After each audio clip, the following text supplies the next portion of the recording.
All right, here we are again. Let's get our notes back open from last time and we'll get started. Last time we did a lot of Excel, of course, because we were pricing bonds, and of course bonds are um, they're very well structured. Let's just say their cash flows are highly predictable, and so it's easy to calculate bond prices because we know, except for possibly credit issues, what the cash flows to a bond will be. And we can also observe the yield to maturity of a bond in the marketplace. It's just a simple matter of calculating the present value of a bond's remaining cash flows. And that's, unless there are special features in bond that we have to take into account as well, that's pretty much how we price bonds in the marketplace. Now, some bonds that have options built into them, the prices will be a little bit different. But the bonds that have no unusual features, pretty much the price is nothing but the present value of their expected future cash flows. So Excel is a great way to find these prices, especially because it lets us take a look at the cash flows and see what each one's present value is. And that helps us understand how these prices are determined. And then it also is easy to calculate the yields of a bond, which means that you know what the price is in the market. And the yield is the implied discount rate that you're applying to all those cash flows to price the bond. Anyway, let me just get everything open here real fast and we'll get started. So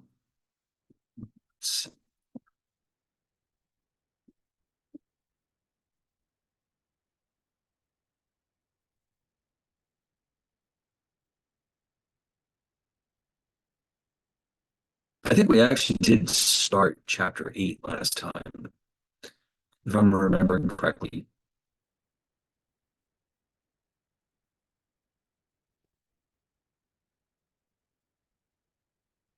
But we may as well go back here and start all over again.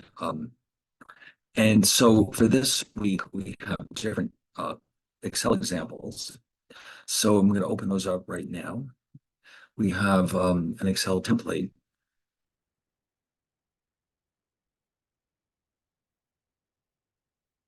which is set up so that we can put in our solutions.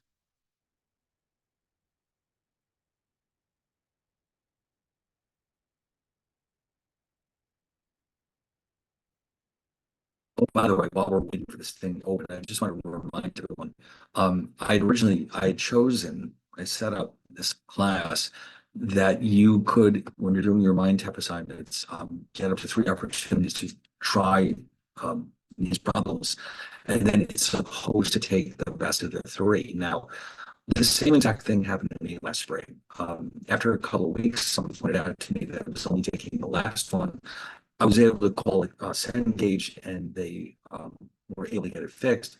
I don't know what causes this, but it's not hard for them to fix it. So what should happen in the next few days is you'll go back in there, let's say, and you'll see when we're working on an assignment that it has switched over to taking the best of the 3.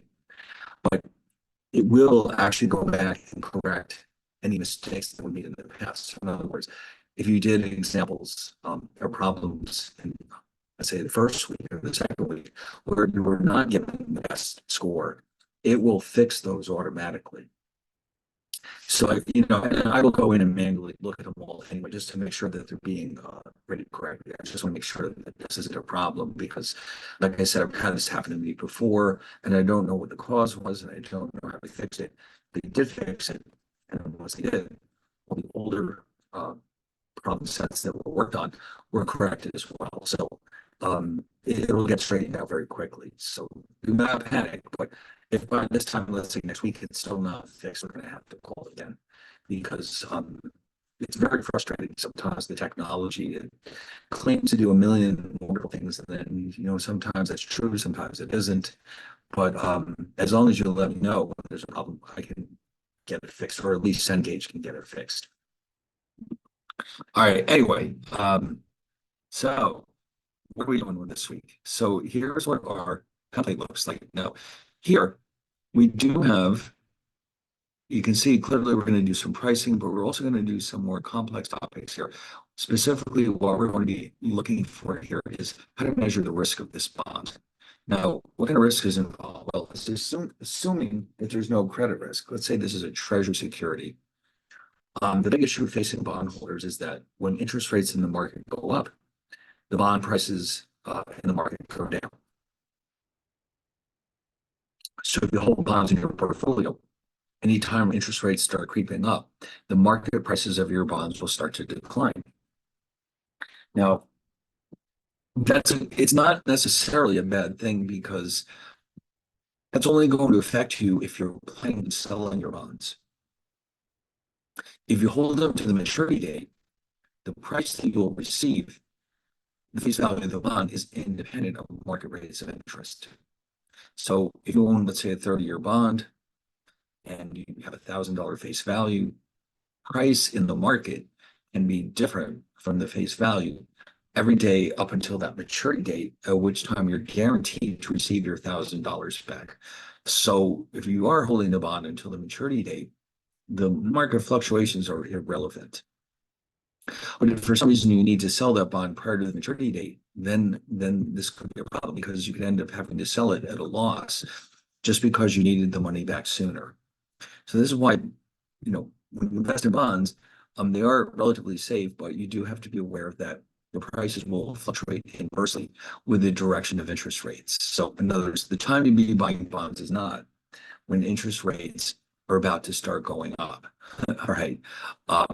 So you just have to make sure that you understand how this works. And then, of course, on Wall Street, portfolio managers who own all these bonds for their clients, they may have to switch some of the bonds that they're holding for others that are maybe less sensitive to interest rates or more, depending on what they expect to happen in the market. Now, given that interest rates have an increasing interest rates lower the price of bonds and vice versa, we know that. But as it turns out, not every bond in the economy is equally affected by interest rate changes. Some of them change hardly at all, and some of them are heavily impacted by changes in interest rates. So in other words, the percentage changes are different for every bond in the economy. So in other words, I could have two bonds in my portfolio and interest rates start going up. One bond loses 2% of its value, the other loses 8%. What is causing this? How come one bond is more sensitive to interest rates than the other one? What is responsible for this? That's what we want to consider today. So what we're basically introducing here are measures of interest rate risk that are used in the bond markets so that we can compare all the bonds in the economy on an equal footing. So we can look at them and say, well, this bond is clearly more sensitive to interest rates than this one. And that way we have this information when we choose the bonds for our portfolios. And that will be an important determinant of which ones we should buy and which ones we should avoid. All right, so luckily, although there's a lot of calculations involved, Excel can make this task much simpler for us. Like so many things, Excel can do so many wonderful things for us. And one of those is to organize information and do a lot of repetitive calculations that we don't want to do ourselves. Wonderful. All right, so this is the template we'll be working with. Let's go back to the beginning of this chapter 8 and remind ourselves how bond pricing works in the first place, and then what these measures of risk are all about. So first of all, if you remember from the last chapter, what we're actually doing here with a bond is we're calculating the present value of all the remaining cash flows in the bond's remaining lifetime.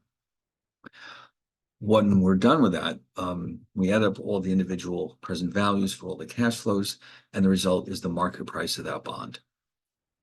So here's a simple case. Now, by the way, this is the formula.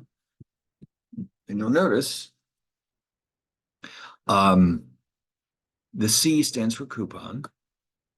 Now, remember, the bonds have typically an interest payment that they make on a regular basis.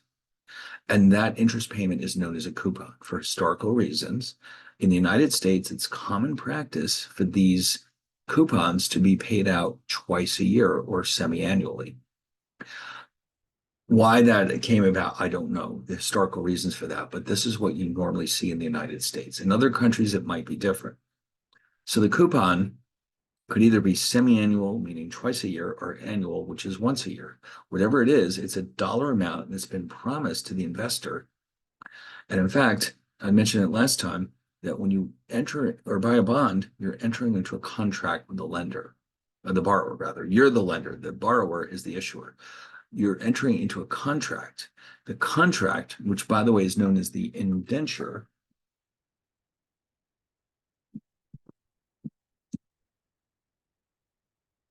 spells out all of these details, such as the size of the coupons. Now, those coupons will depend on market conditions when the bond is issued. So a bond that was issued during the COVID, for example, will have a very low coupon. Bonds that were issued a couple of years ago, well, actually, even now, I think even now rates are probably higher than they were even then. But usually, if inflation is very high, bond coupons tend to rise. So the coupon that the bond will offer you will depend on market conditions at the time that the bond is issued. Um, the discount rate is another name for the yield. It's a rate of interest. We use that to discount all the bond's cash flows. So this discount rate depends on several factors. In fact, why don't I make a list of them?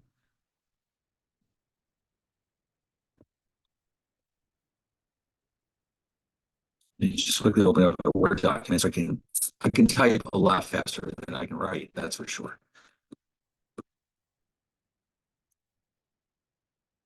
So a bond's discount rate or yield depends on several factors,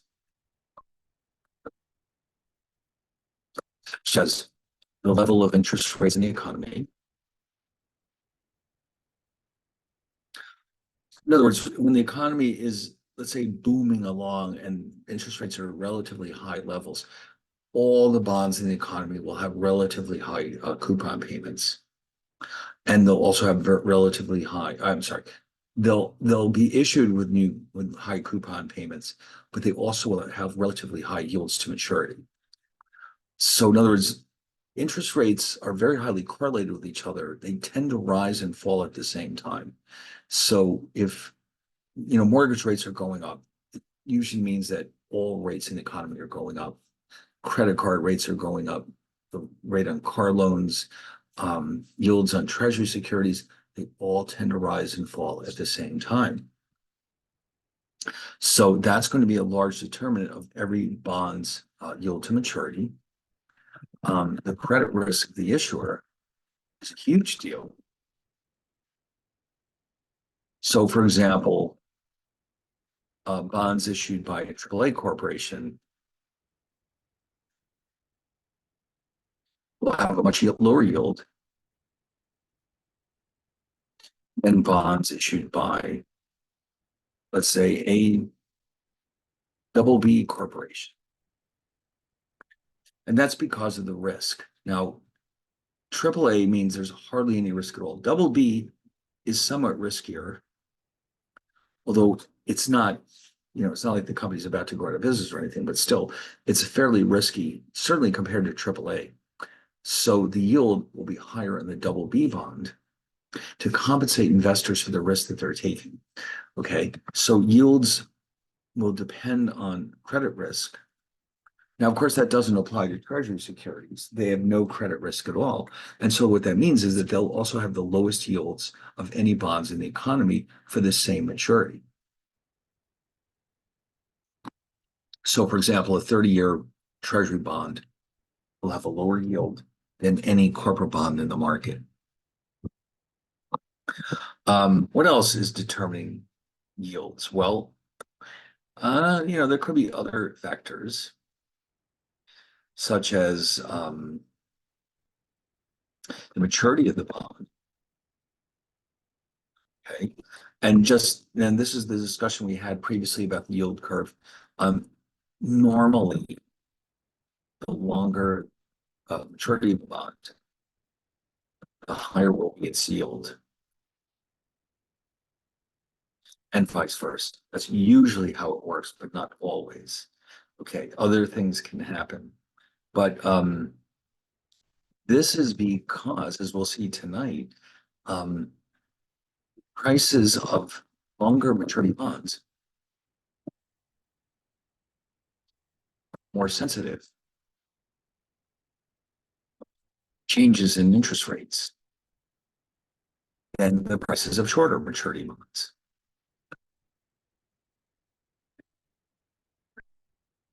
Therefore, longer term bonds, longer maturity bonds are riskier than shorter maturity bonds, and therefore yields higher for the longer maturity bonds.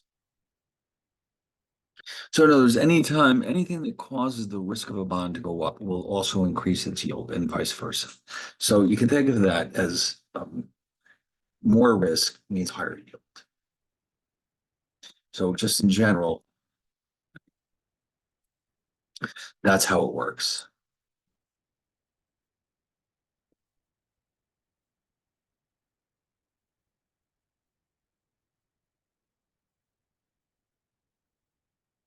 Okay,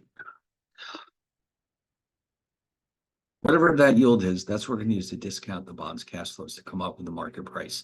F, the face or par value.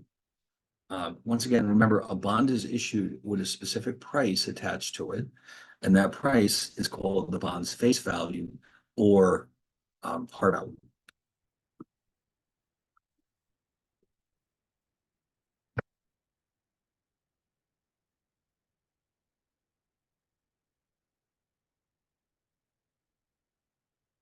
So now when I say redeem, that means if you hold it to maturity, you'll get the face value. That's how much you're being promised. Okay. So the investor pays face value when the bond is issued. If you buy the bond after it's been issued, though, you pay the market price, whatever that happens to be. And receives the face value at maturity. At any time in between market price of the bond is likely to be different than the face value. If interest rates have risen since the bond was issued,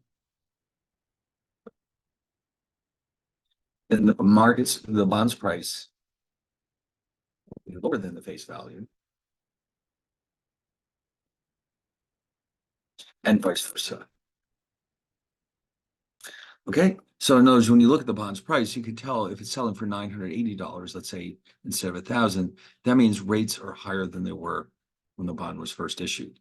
If the price is, let's say, 1,050, that means rates have dropped since the bond was first issued. Okay, so that's how that works. And then we need to know, and then here in this example is being used to represent the actual time of maturity. That simply means how long the investors have to wait to get their face value back. So bonds maturity first of the time until the face value will be repaid to investors. This can be anywhere from, and it's usually from let's say 1 month to 30 years. But you can have exceptions too. Now, all of this information is locked into the bonds contract. The indenture specifies features. Okay, the maturity, coupon, value, special features, such as the call feature, if there is one. Okay. Yield of the bond is determined in the market. That's something that we have no control over. That's the part that changes every day in the marketplace. The rest is fixed in advance. So the maturity can't change, the coupon can't change, face value. Um, those are all set in advance. I would also let me throw this in here too. The frequency of the coupon is, it's possible a bond can pay coupons once a year, although that's unusual. But it's all spelled out in the indenture. Okay. So really, the only thing that can change in this formula, although time passes, let's keep that in mind too. Over time, the maturity will shrink. But other than that, the only actual variable in this formula is the yield to maturity. Okay, that's the only part that actually changes. That's that K here. And ultimately, the price of the bond is the face present value.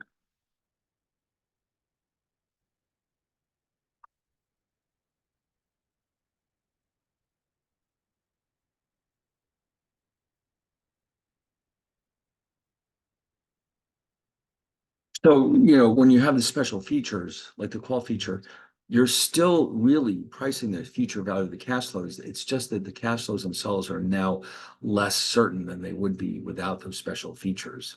Okay, so in other words, without any special features, without any credit events, the bonds cash flows are perfectly predictable, and that makes it easy to price them. The special features can affect the timing and the size of the cash flows that you're supposed to get. But even then, when you price the bond, you're calculating the present value of those future cash flows as best you can. All right. So that in that sense, that part never changes. So here is a brief discussion about what exactly does present value mean. Just as a quick reminder, if you could earn 5% in a bank account, the present value of $1,000 received in a year is, as you can see there, $952.38, assuming that the bank only pays interest once a year. And the way we interpret that is that having $952.38 now is as good as having $1,000 next year.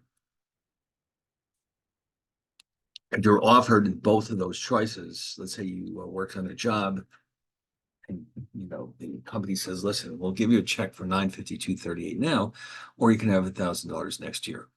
If your plan is to invest the money, you should be indifferent between the two, because either way you'll end up with $1,000 next year. If you're planning on spending the money, well, that's a different matter altogether. Okay. Well, now, by the way, as far as the terminology goes, the 952.38 is the present value of $1,000. Is that 952.38 is the present value of $1,000 received in 1 year when earning a 5% rate of return. $1,000 is the future value. Called 952.38 invested for 1 year at a rate of 5%. So the two are inverses of each other. So think of the present value as how much would you need to save now to have a fixed sum in the future. So present value is used so that we can directly compare the values of cash flows received at different points in the future. If you didn't have the present value concept, it would be hard to judge realistically how much an investment is worth to you today. For example, how would you know if it's better to have $800 now or $900 next year? It's hard to compare them. So the present value is what equalizes the values of all these different cash flows based on how much interest you could earn by investing them. Okay, so in other words, the present value concept equalizes the return, these different investments at different points in time, so you can compare the value to each other today.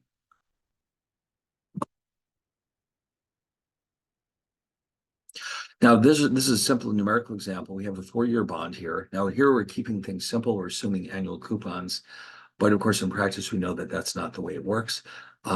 If we were told that the yield is 4% per year, this is the pricing formula you would use if you want to calculate it algebraically.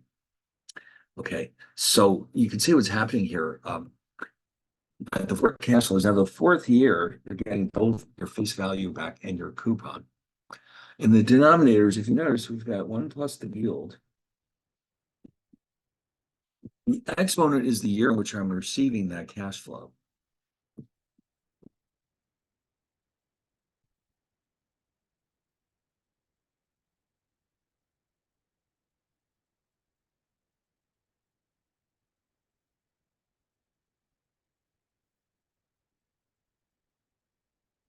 So in other words, the present value of this cash flow is higher than this one, because for this one down here, you've got to wait 3 years to get your cash flow. In the first case, you just have to wait 1 year. So again, this formula is actually equalizing the two. So in other words, I should be indifferent between receiving $38.46.15 next year and 559 now, and this in 2 years. Okay.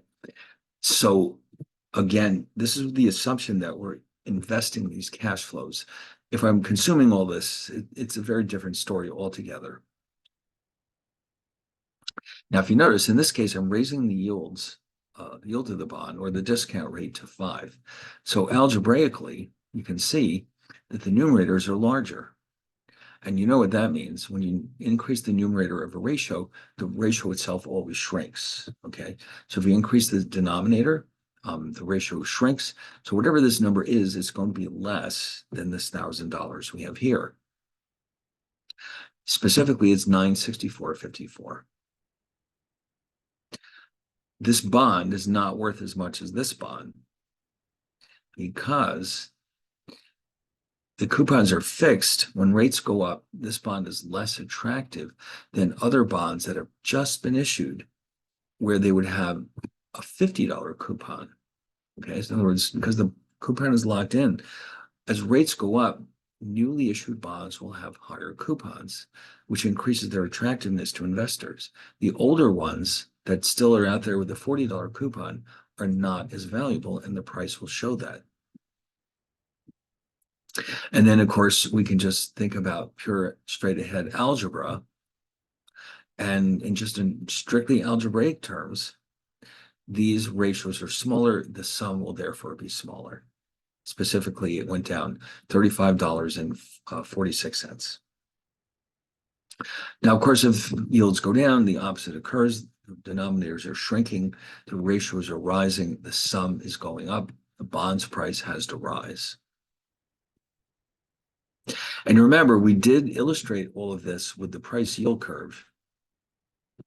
If you were to take all these different examples and keep repricing the bond with different yields, have a curve that looks like this.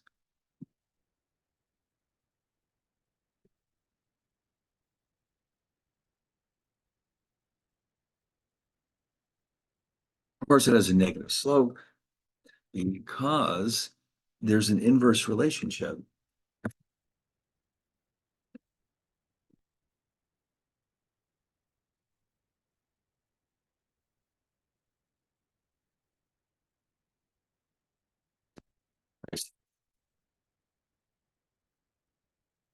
In other words, higher yields lead to lower prices,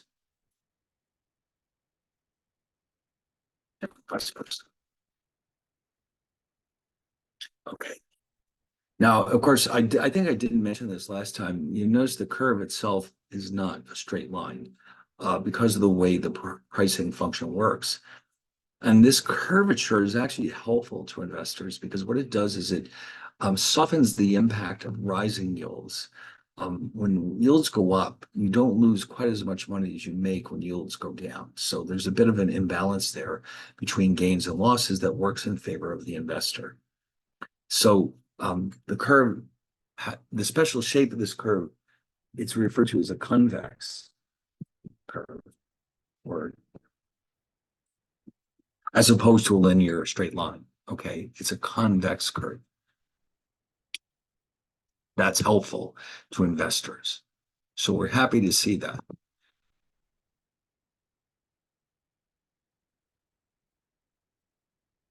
Also, one more thing we want to notice here, if you look at these three results,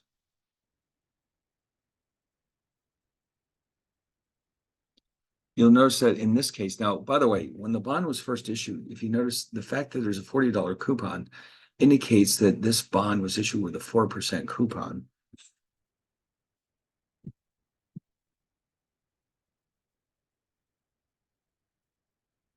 That's the part that's locked into place. Now, the yield in this case is also 4%. So when that happens,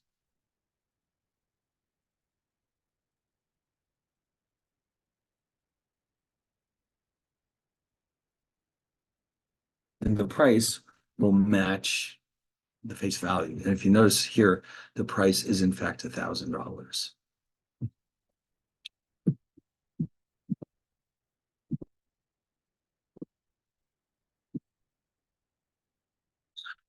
When in this case, the coupon rate is lower than yield,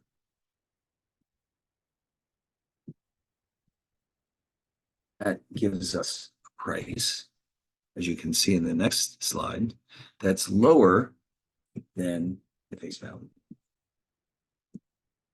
If I had to sell this bond today, I'm going to suffer a capital loss of $35.46 because I could only get $964.54 in the market when I paid $1,000 for it.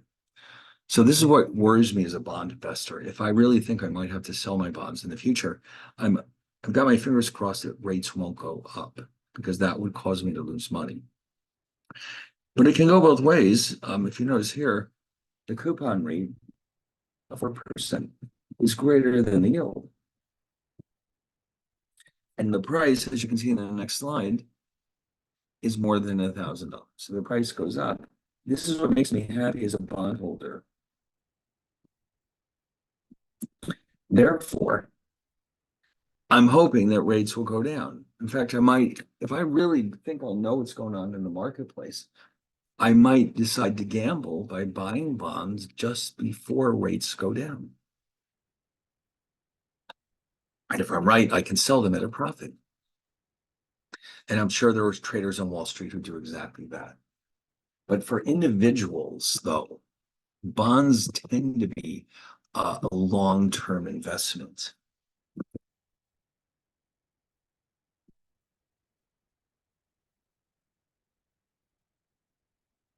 So in other words, individuals don't tend to buy and sell bonds when interest rates fluctuate because, obviously trading can be very expensive. There can be a lot of transactions costs, but just you and we don't have the kind of expertise we might need to make a profit by buying and selling bonds. So instead, we simply hold them for our own portfolio and collect the coupon payments. So therefore, they will not sell bonds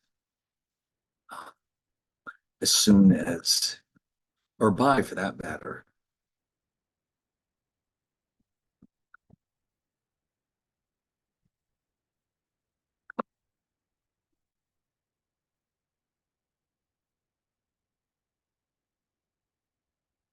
But will typically buy and hold the bonds that are relatively safe and provide a good income.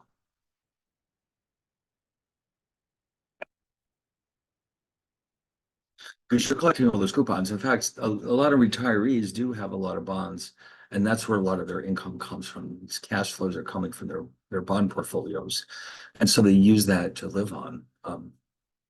So they're not going to sell the bonds because they think rates might go down next week. they're going to hang on to them because this is what they're after is the income. Okay.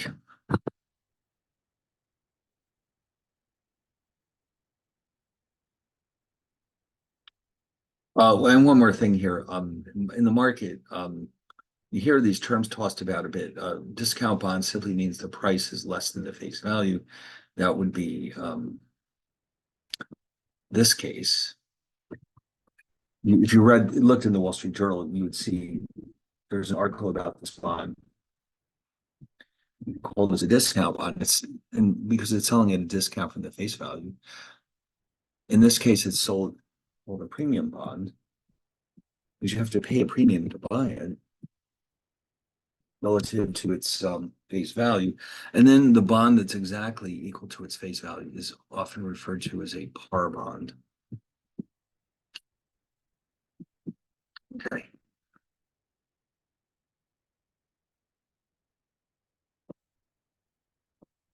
Excel. Now we've already seen how this works in Excel. We could do one of two things. We can actually go through and make up a chart of all the cash flows, calculate the present value of each individual cash flow, add them up, and you'll come up with your bond's price. In fact, we did that several times last week. In fact, let me go reopen for us the template from last week, just as a quick reminder how this works.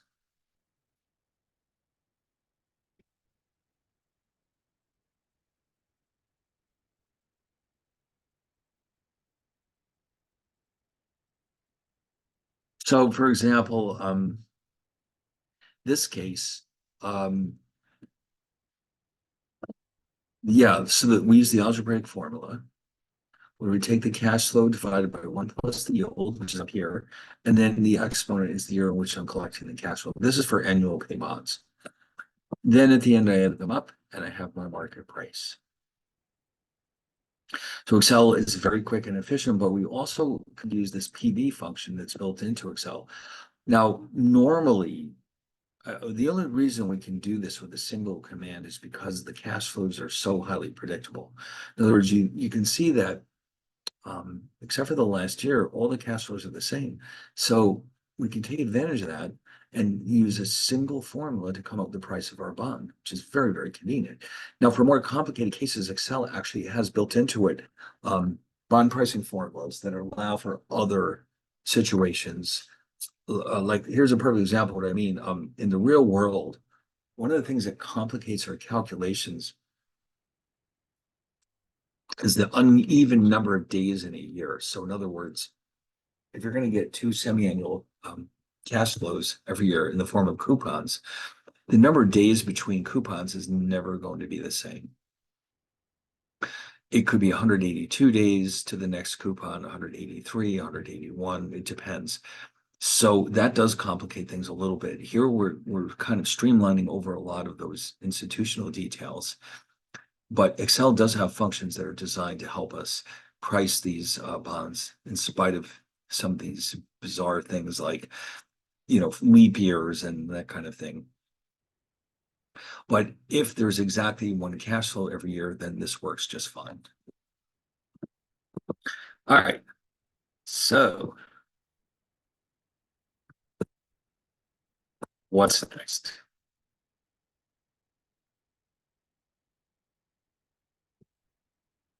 And with semi-annual coupons, which is the norm in the United States, we have to make some adjustments to our pricing. We have to we basically have to double the number of cash flows. We're going to have twice as many coupons of half the normal size or half the annual size. We did several of those last week.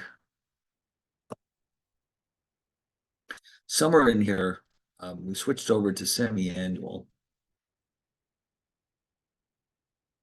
Let's see, where did we do that? Yeah, here we go. This is a 6-year bond. And this is what it would look like. The same 6-year bond is being repriced with semi-annual coupons. So instead of calling them years, these are actually semi-annual periods, which, believe it or not, are called semesters. And so instead of having 6 years, we have 12 semi-annual periods. If you notice, the coupons are half as big. There's twice as many of them. We also have to calculate or discount each cash flow, not with an annual yield, but a semi-annual. Otherwise, you're seriously over discounting them because these are 6-month periods. So we're going to use a semi-annual yield, which is half of the annual yield. And then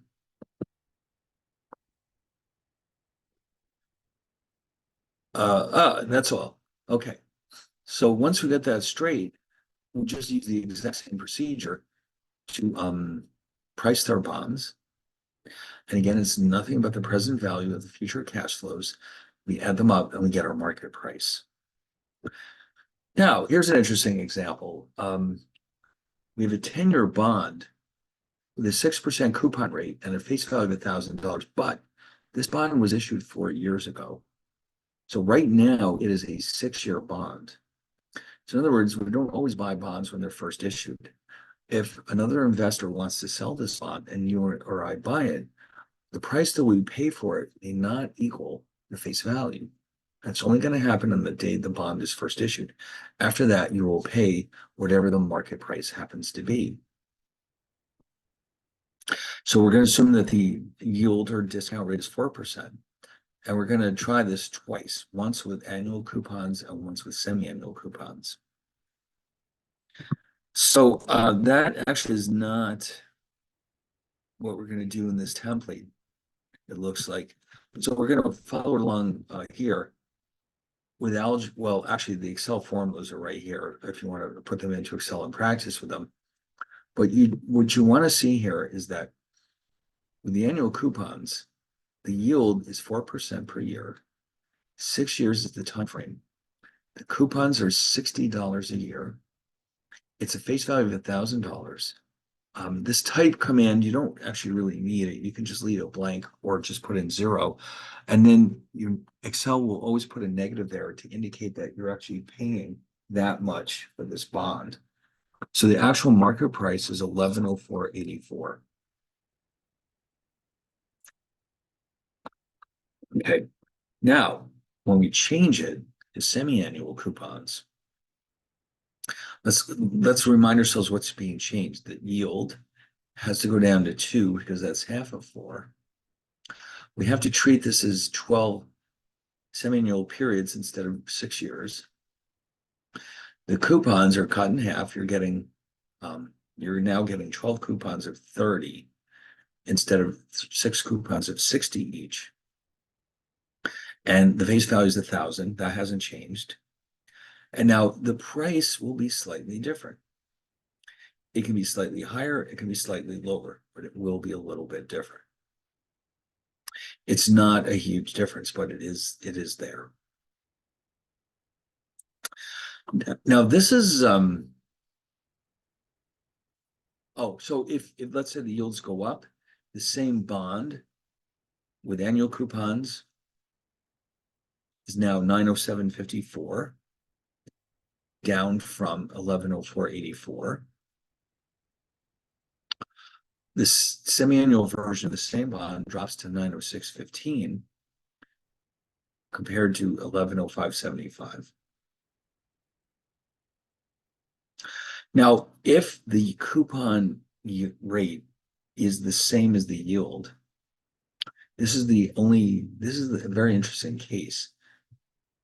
When the two of them are exactly the same, the price of the bond will exactly equal the face value. It doesn't matter if the coupons are paid once a year or twice a year. It makes no difference whatsoever. The price will exactly match the face value. And you notice that, we did this twice, once with annual payments and here with semi-annual, and they both ended up with exactly 1,000. But that's the only time this happens. So for this to happen, the coupon rate must be exactly the same as the yield. Now, don't forget, there do exist zero coupon bonds, which do not pay coupons at all, but instead they're sold at a discount from the face value. Let me just add that here.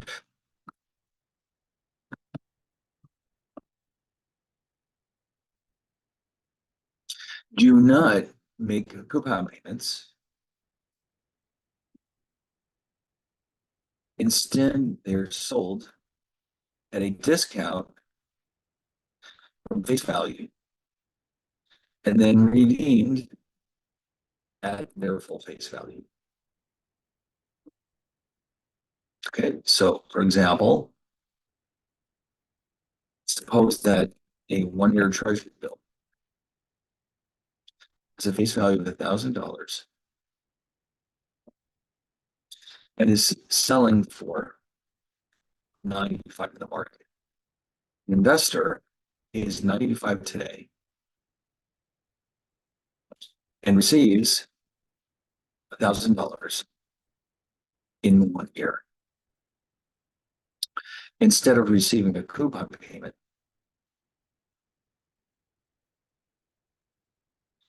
which is what you normally get, the investor receives what's called a capital gain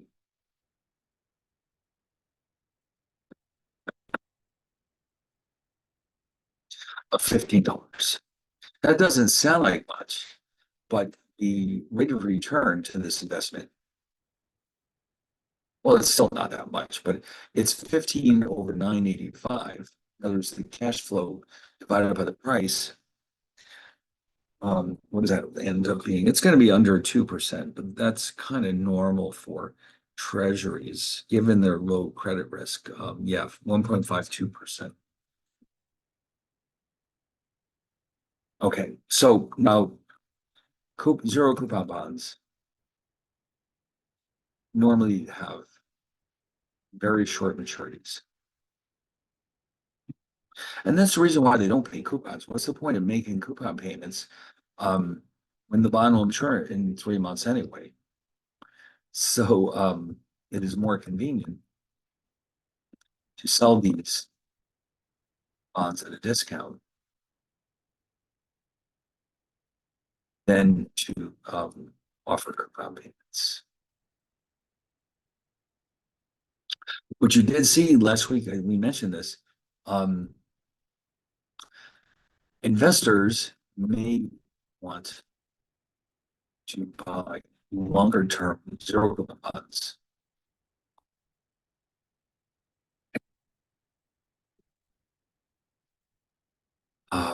If they do not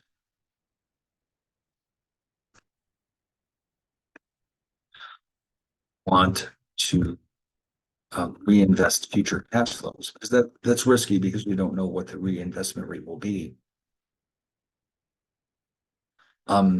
These bonds normally do not exist and must be created synthetically by financial institutions.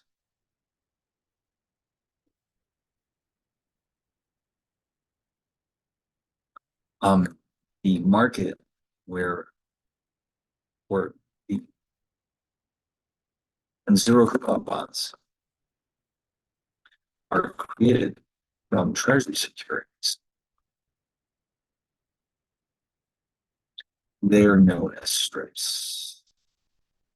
Okay, so strips mean that a Wall Street firm has taken the cash flows from a treasury and is selling them at a discount to their clients, so that even though there is no such thing as, let's say, a 10-year zero coupon bond issued by the treasury, it doesn't really matter because the investor is still getting the same cash flow and it still has the same lack of credit risk. So these are very popular securities.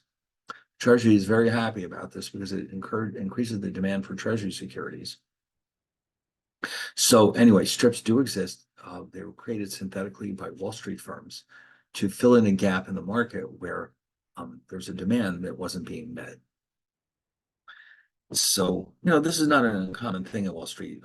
They create a lot of products that didn't exist before in response to demand by customers.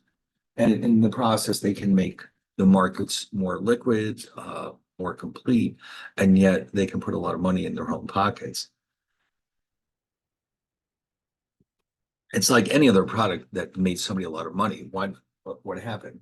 Well, they discovered something that people wanted but didn't exist, and they produced it, and there you go. Suddenly they're making a lot of money. Like almost anything you can think of. You can imagine that whoever invented, for example, scissors must have made a lot of money because people wanted scissors, but they didn't exist. So everything we have was eventually invented by somebody who was filling in a perceived need in the marketplace. All right, and by the way, yes, when you earn money this way, it's called a capital gain instead of a coupon. And so the price is easy because unlike the full coupon bond, where you have to take the present value of a whole string of coupons and a face value, here you're only pricing the face value because that's the only cash flow. In other words, if you come back to the beginning here, when you have a zero coupon bond, C is equal to zero. So all that is left is this F or face value divided by 1 plus the yield raised to the nth power because that's the maturity of this bond.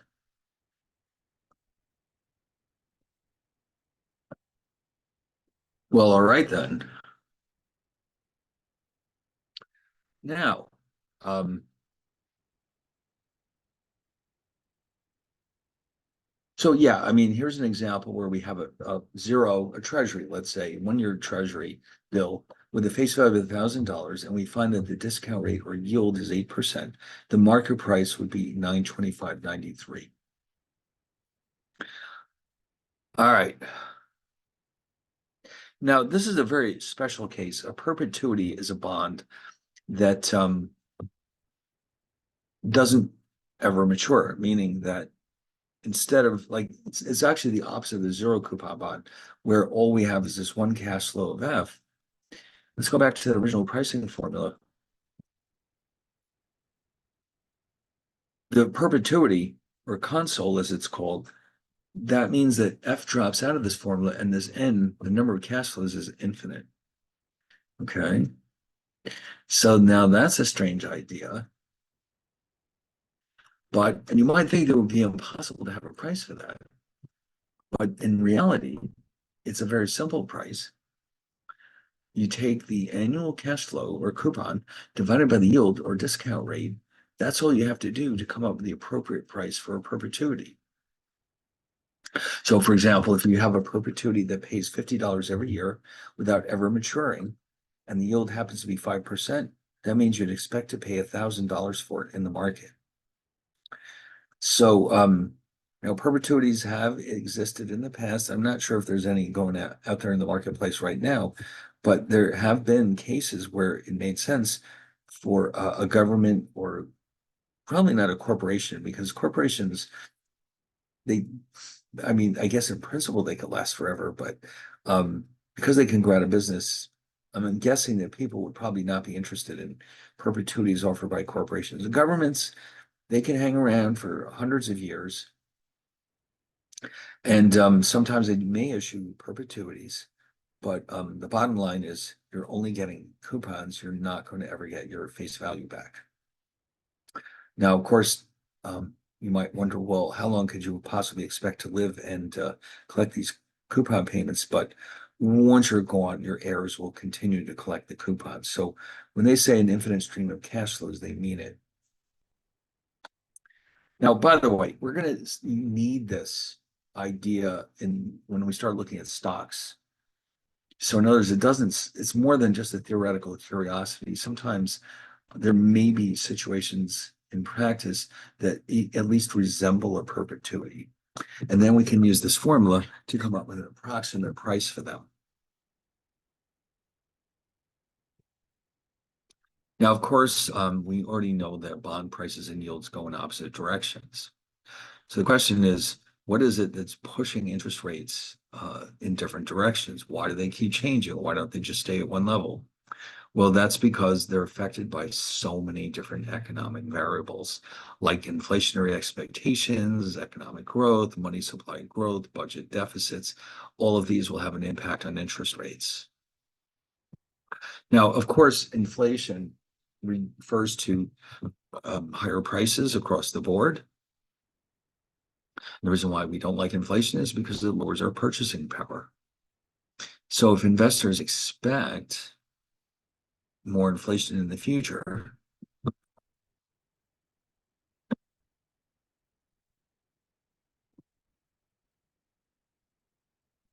this means that they expect their purchasing power from all investments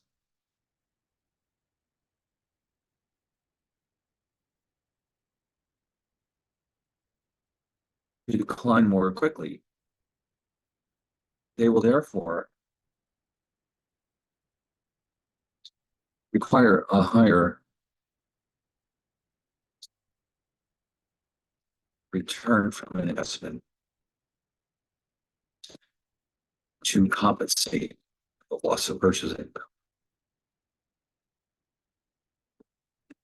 As a result, interest rates in the economy rise, typically rise as a result. And of course, you can see businesses expect higher prices. They raise their own prices to get ahead of the curve. They want to make sure that they don't end up losing money. So they'll start raising prices even maybe before inflation starts to rise again. So, inflation, this is one of the reasons why the Fed fights against inflation so hard, because after a while it starts to take on a life of its own.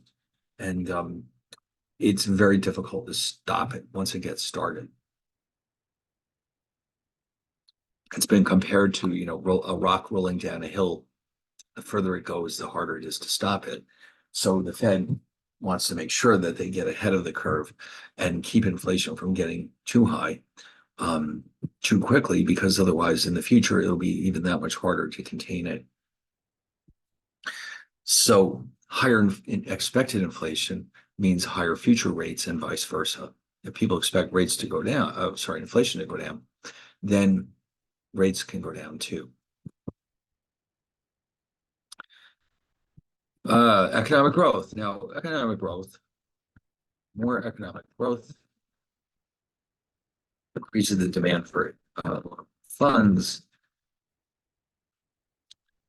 certainly relative to the supply, which changes very slowly, by the way. Because the supply of loanable funds ultimately comes from people's savings. And although the Fed can step in and increase it too, but ultimately the supply of funds at a given time is fixed. And so if there's a sudden surge in the demand for loanable funds, the only thing that can result is higher interest rates. So more growth increases the demand for loanable funds. And since the supply is relatively fixed, at least in the short run, if rates keep going up, people will save money. Or if they become more affluent, like if the economy keeps growing and people become more affluent, then they will tend to save more as well. But in the short run, there's only so much available. So therefore, an increase in economic growth means there's more businesses want to invest, expand their operations. People want to buy more expensive products. So the supply is relatively fixed, so that interest rates rise. The reverse is true during economic slowdowns. In fact, if you look at a chart of the federal funds rate, you'll see that it it creeps down when we're heading into a recession, and then it starts to rise when we're heading into a strong expansion. The Fed funds rate is designed to be what's called countercyclical,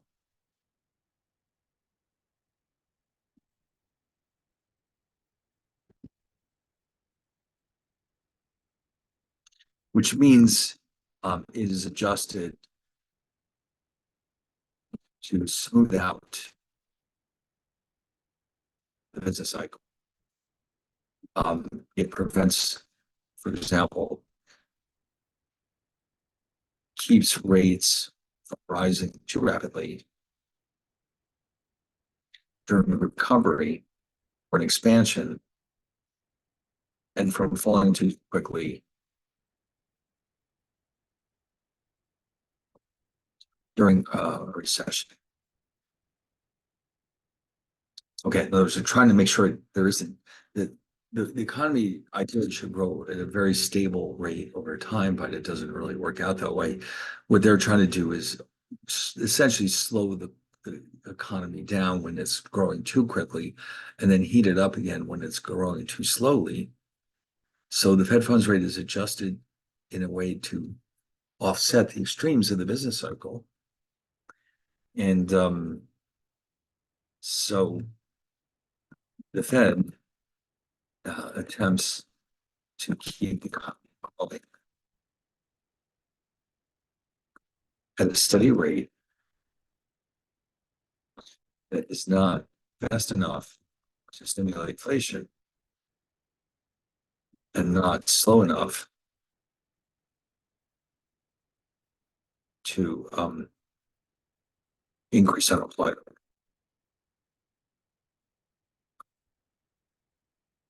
So, monetary policy is designed to help offset some of the extreme growth and some of the extreme slowdown of the economy. And so that's why it's called countercyclical. It's trying to offset some of the business cycle. Now, the way they do this, of course, the Fed regulates the money supply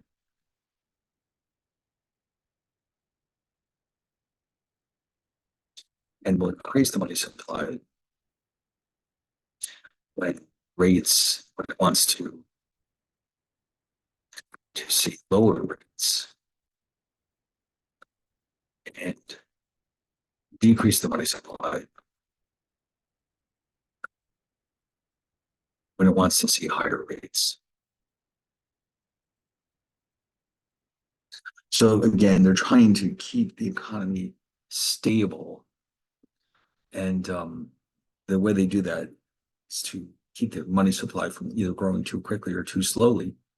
And so they can step in and change the supply of money if they need to.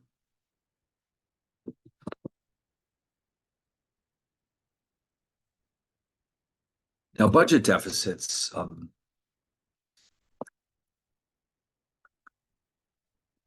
now because they're so large, typically increase the demand for political funds, as we saw earlier in the course, because they have to borrow the money that they, if they can't raise the taxes, they will instead have to borrow the money because, once they commit themselves to paying for all this stuff, they have to pay for it. They can't just say, well, people, you can sell us supplies for free, right? No, they have to pay for everything just like everyone else. Just like you and I, if we don't have enough money to buy something, we charge it. Um, you know, Selling treasuries to the government is equivalent to us charging things that we want, but we don't have the money to pay for it just now. So therefore, whenever the budget deficit goes up, the demand for loanable funds goes up, and then this puts upward pressure on interest rates.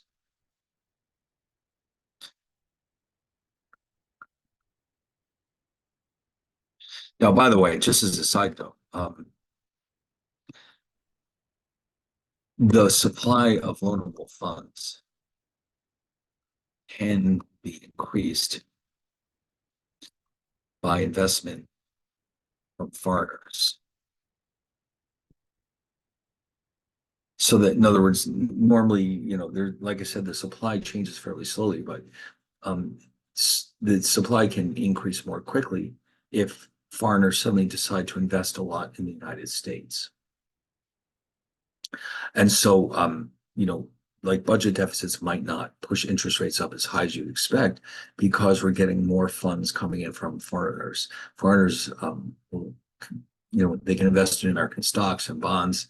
They can buy treasury securities. They can buy companies in the United States. They can start up their own companies. They can take over failing companies in the US. They can buy land. They can, buy properties. But investment funds coming in will help put downward pressure on American interest rates.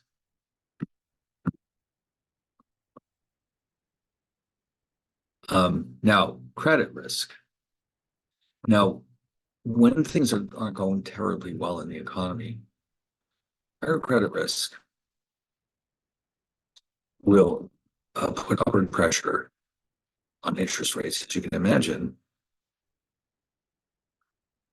As lenders expect to be compensated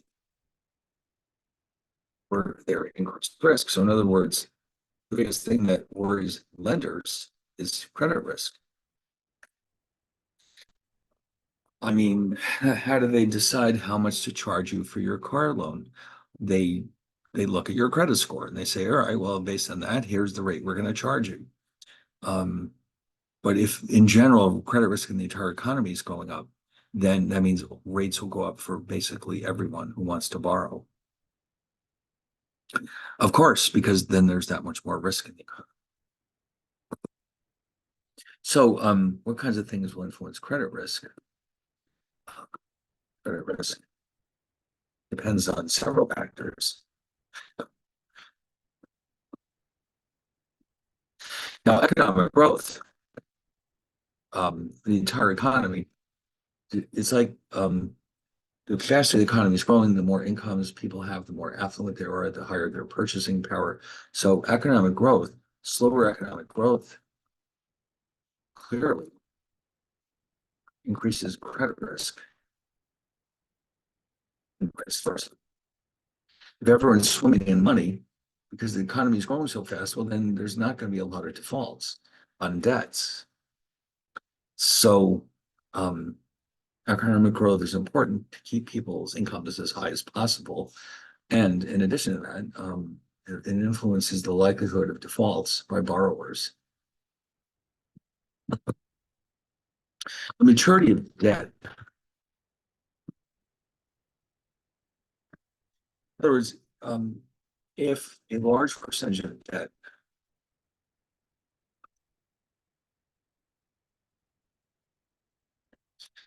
we'll put this in quote short term, meaning it comes due in a very short time, like a year, let's say, this increases credit risk. Okay.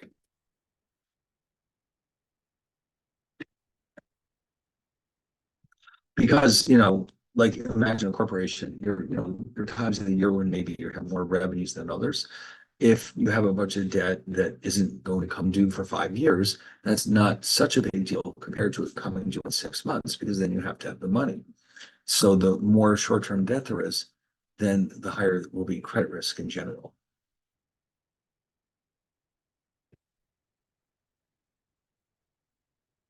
Um,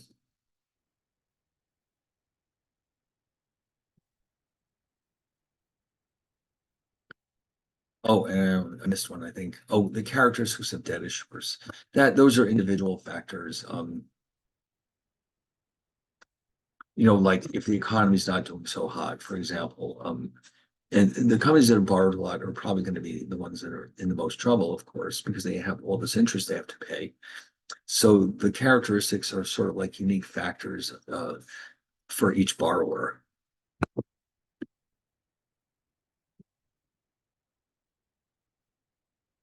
Now, with all that background, we're ready to introduce this concept of interest rate risk.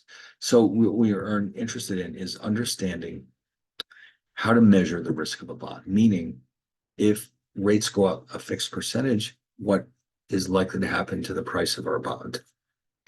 Okay, so interest rate risk refers to the amount or the possibility, I guess we should say, that bondholders will suffer significant losses, capital losses, if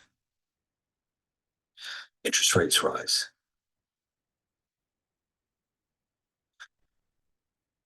Now, obviously, if rates go down, you could make some money. We don't think of that as a risk, do we? We kind of hope that that will happen, don't we?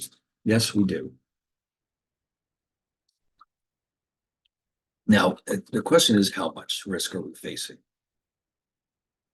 So the percentage loss price of a bond due to a given change in interest rates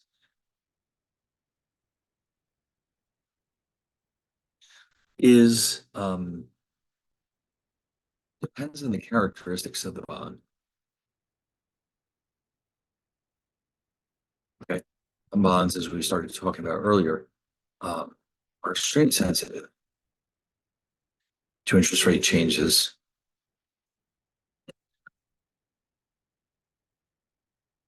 and others are less sensitive. So the question is, what factors influence how sensitive the bond's price is to changes in interest rates? Now, also, there's two very important measures that we can use to represent the interest rate risk of a bond. As you can see there, that's bond price elasticity and duration. So the bond price elasticity is exactly what it sounds like. Um,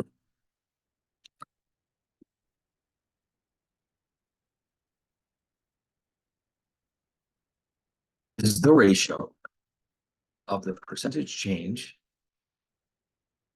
in a bond's price, the bond price, to the percentage change in interest rates.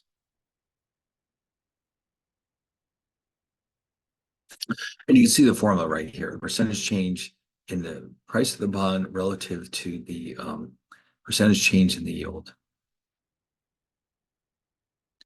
All right, so why don't we do one of these? 20-year bond, the annual coupon is $40, the face value is 1,000, the yield is 5%, the market price is 875.38. Now, we determined from, let's say, our Excel spreadsheet that if the yield were to go up to 6%, the bond's price would drop to 770.60. Okay, so here's the example.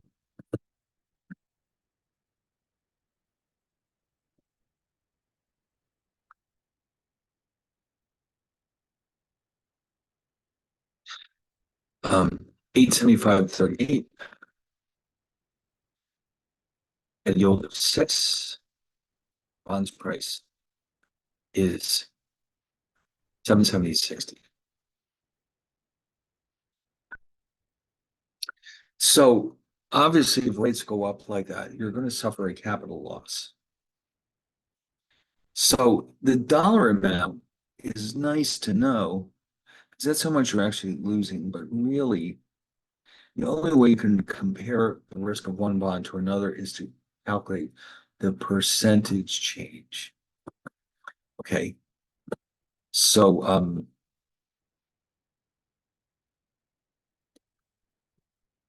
there we go. So the bond price change is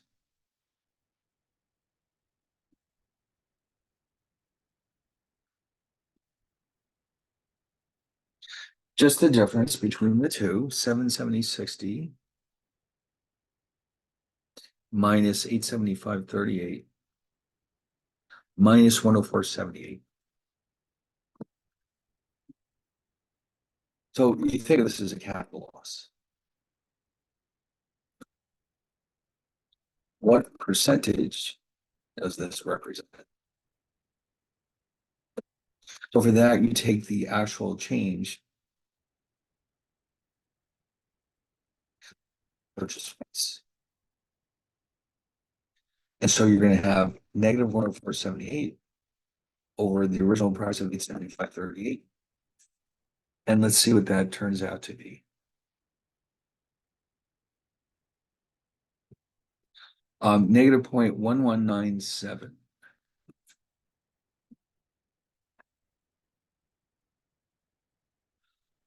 Okay, so it lost about 12% of its value.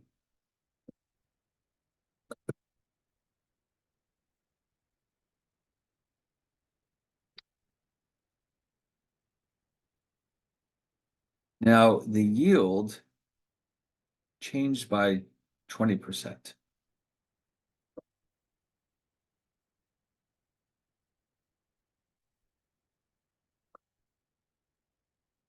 So let's get that too. The bonds yield changed by. So the new yield is 6. And as a percentage,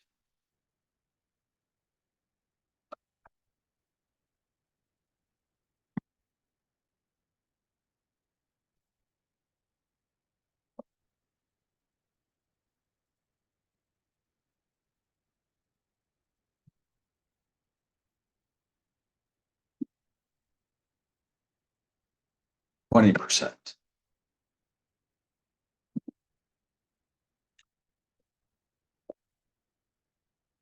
Okay. Now the elasticity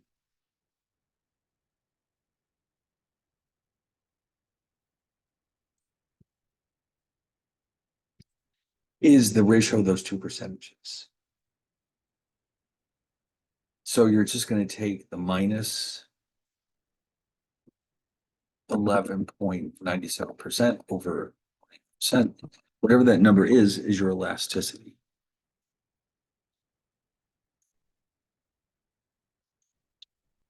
0.5985.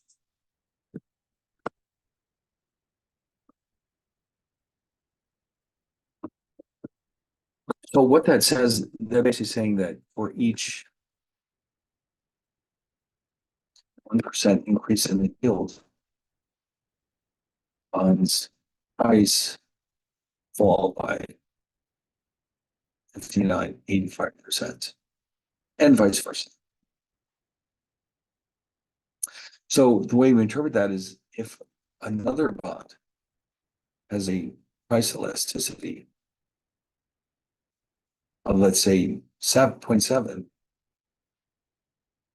this would mean that for each 1% increase in yield, bond price fall by 0.7%, vice versa. Therefore, this bond would be more sensitive to changes in yields and response. And so now suddenly you can measure them side by side. If you just look at the absolute changes, then the results are affected by the bond's face value. Okay, that's not a good thing. The only way we can realistically compare them to each other is to look at their elasticities, because that's then done on an equal footing. So the higher the bond's price elasticity, the more sensitive it is to changes in yield. So what that means then is if interest rates are expected to rise, so imagine yourself, you're working as a portfolio manager on Wall Street. If interest rates are expected to rise,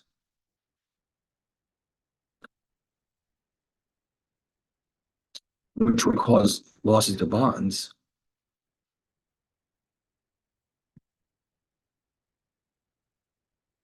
um, a portfolio manager might sell most sensitive bonds in this portfolio, replace them with less sensitive bonds so that losses will be smaller.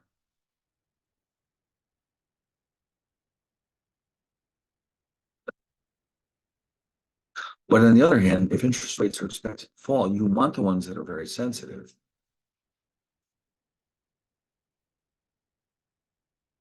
because that causes gains on bondholders. A portfolio manager might buy the most sensitive bonds or sell the least and sell the least sensitive bonds so that gains will be maximized.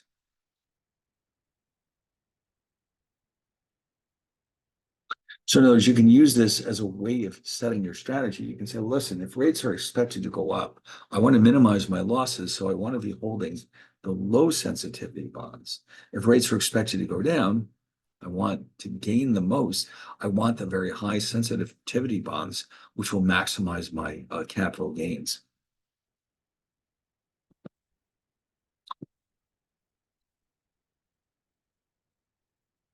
Okay.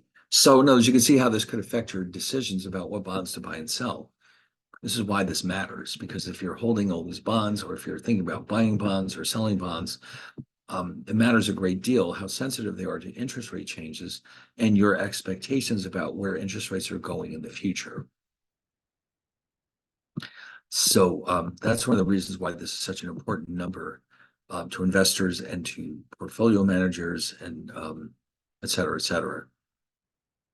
Now, here's a measure that is actually very widely used in the investment community for bonds. It's called duration. It's a little bit different than the price sensitivity, but the interpretation is very similar. Okay. In other words, duration is a widely used measure of interest rate risk. In fact, if you were to, let's say you were a portfolio manager at Wall Street, you have all those numbers available to you at all times. You're always going to be seeing your duration numbers. You have to know what kind of duration your bonds have in order to make any decisions about what to hold, what to sell. Maybe you should be buying other bonds. You've got to know those duration numbers. Okay, so now duration has an interesting history. In fact, here's a brief introduction to the concept. So in 1938, Frederick Macaulay wrote this book called The Movement of Interest Rates, Bond Yields, and Stock Prices in the United States since 1856. Now, Macaulay wasn't just doing this for the fun of it. He wasn't an academic who was just trying to get some research published. He was working as an actuary at a pension fund, I believe. And so the organization he worked for was in the position where they would collect money from the investors, and then they would try to invest it to ensure that it was available when the investors needed it. In other words, imagine that you're like a pension fund. You're managing the employees of your company's money, their retirement money. So when you take their contributions, you're supposed to invest them in such a way that the money that they need is available when they need it, specifically when they retire. If not, then you've got a real problem on your hands, okay? Or an insurance company. They take all of your premiums and they invest them in relatively safe things, like very high rated corporate bonds, because they better make sure they've got money on hand in case somebody has an accident and they have to pay for it. So what Macaulay was concerned about was the idea, how can we tell if the investments that we have, the returns from our investment, are enough to make sure that the customers will have their money when they need it. So he was analyzing this. And by the way, an actuary is basically a mathematician. They work, a lot of them work at insurance companies. And again, their job is to make sure that no matter what happens, that the insurance company always has enough money in hand to pay off the investors in the company. In other words, the policyholders, when they need the money. So yeah, they want to make a rate of return too. So they have to find the right balance between safety and rate of return. So every insurance company has an army of actuaries analyzing every detail about their operations, the cash flows that are coming in, the cash flows that are going out. They know everything. These are the people who make up their minds how much to charge you for auto insurance, for example, or how much to charge for your life insurance. They have to have some way of knowing the likelihood of different things going wrong. And so actuaries are very um, very good at math. Let's just put it that way. So Macaulay was researching this area because it was basically brand new at the time. And he comes up with this measure called duration, which is a way of telling how sensitive a company's assets and liabilities are. So they can determine if they are holding, let's say, assets that are too risky or maybe not risky enough. And so this was his idea. And so the measure he created was called Macaulay duration. Now, it turns out that his measure was very useful, but um, there's another related measure that maybe is a little bit more useful. But first, let's take a look at this Macaulay duration formula. Now, it looks very, very scary, very scary. So essentially what's happening here is he's telling us to do this. The Macaulay duration measure, it's computed as follows.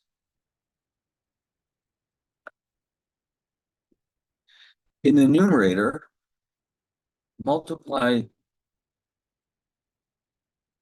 the present values of future cash flows times at which they will be received or paid.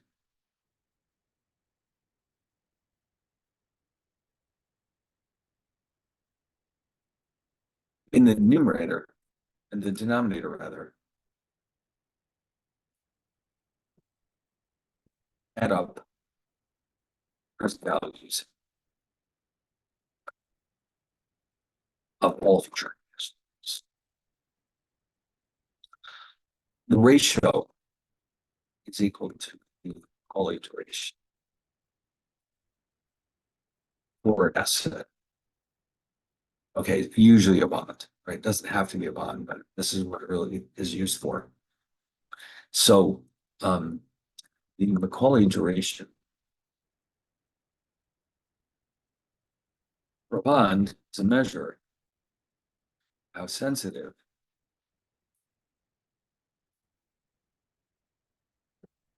its prices to changes in interest rates.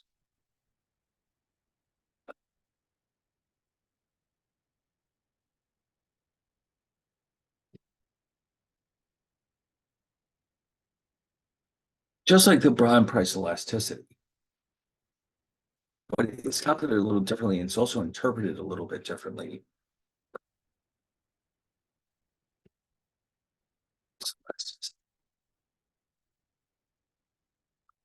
Okay, so here's the formula. Now, if we go to your Excel template, we're going to assume that we have a bond. We're going to keep it simple. Face value is 1,000. It's a 2-year bond, but it makes semi-annual coupons, just listed here. The coupon frequency means twice a year. The coupon rate is 6%, which implies a coupon of $60 a year on an annual basis. The yield of the bond is 5%, again on an annual basis. So the first thing we're going to do is fill in the cash flows. Now, for the first 3 periods, we're only getting a coupon. We're going to put equals. Oh, and by the way, here's where you have to watch it. You have to make sure you only put semi-annual coupons here. So we're going to do B4 divided by B6. Why? Because each coupon rather will be worth $60. 30.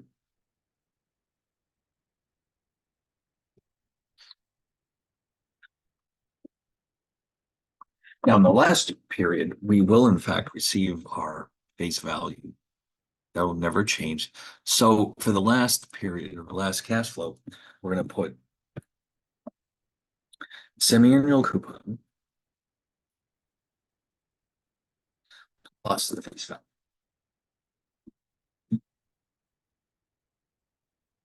Okay. Now we need 2 things here. We need a present value and we need a time weighted, as it's called, present value. So we'll get to that in a second. PVCF, now that stands for the present value of cash flow. Let me add that in here.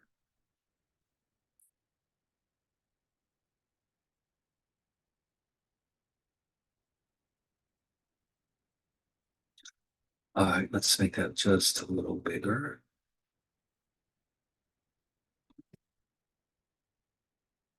And then TPVCF is the time weighted present value of cash flow.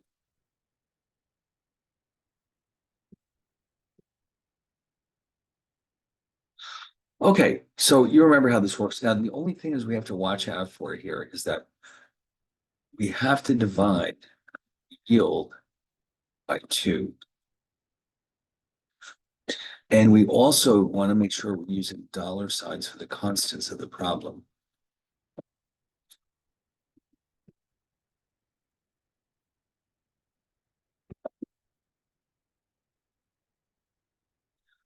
All right, so in other words, we've got the cash flow in the numerator, and the denominator we're dividing by 1 plus the semi-annual yield. And the yield, as the period rather, is equal to what you're seeing in column A.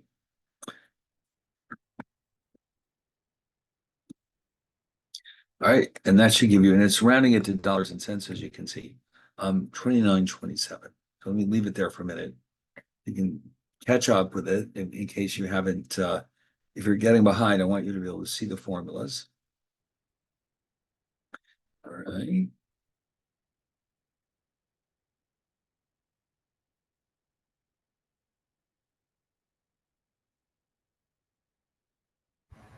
So if the coupon frequency was 1, you wouldn't divide the B6, correct?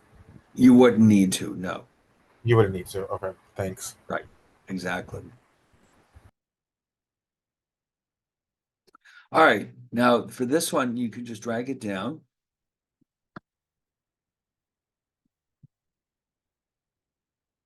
And you notice how I left in the sum formula, it just automatically updated itself. That means the price of this bond is $1,018.81.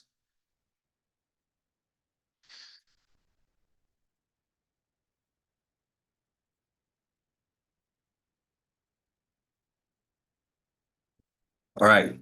And by the way, we saw earlier that if you notice here, the coupon rate is 6, but the yield is only 5. We expect the price of the bond to be above 1,000, and it is. This is the unusual part. This is the part that's unique to Macaulay's duration. You're going to multiply the time over here by the present value of the bond. Okay, so you don't need any dollars. You're just literally multiplying those together. And then you can just drag that one down. It will add them up for us. And now the result here is going to be something that it doesn't really have an interpretation by itself. Okay, it's 3902. What is that? Well, when you combine it with the bond's price, that will give us what we're looking for. So the price, by the way, the price is this sum. You can add that here. So the Macaulay duration is the ratio of these two sums. 3.83.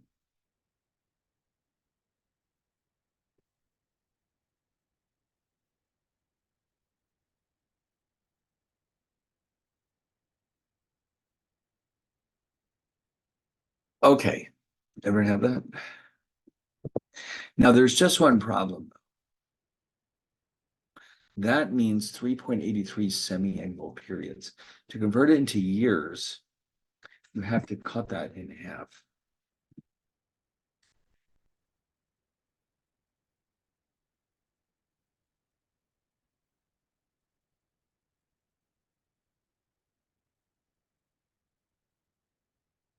Now, the bottom line here is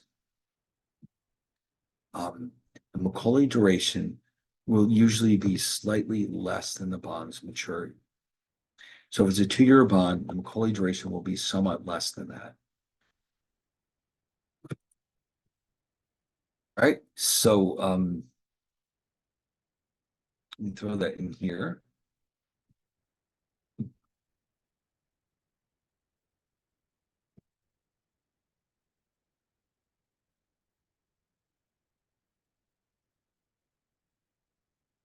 I almost forgot to put page numbers in here. Macaulay duration is usually slightly less than the bond's maturity.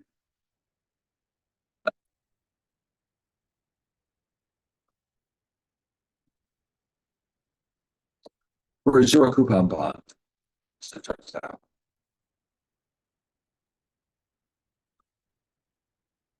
the Macaulay duration will exactly equal its maturity. So when there's a 2-year bond, the Macaulay duration will be 2 or less.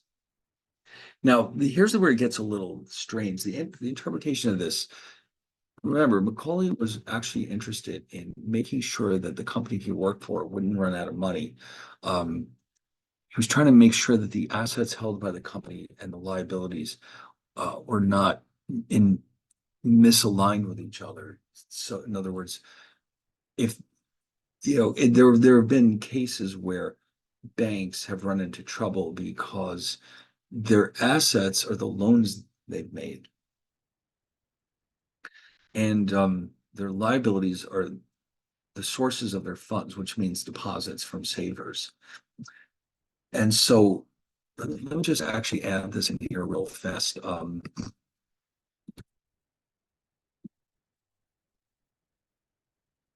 Goal of Macaulay duration was to ensure that there was not a mismatch between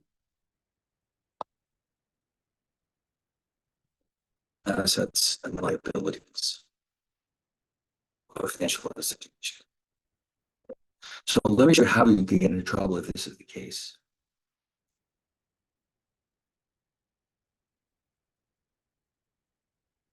So in the early 80s,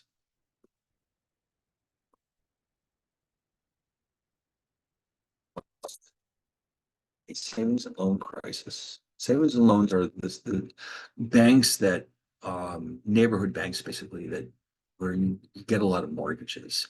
Um, they're not commercial banks. They're not meant to do business with corporations, but mainly their main business is making mortgages to small homeowners. So in the 80s, a large number of savings and loans went out of business.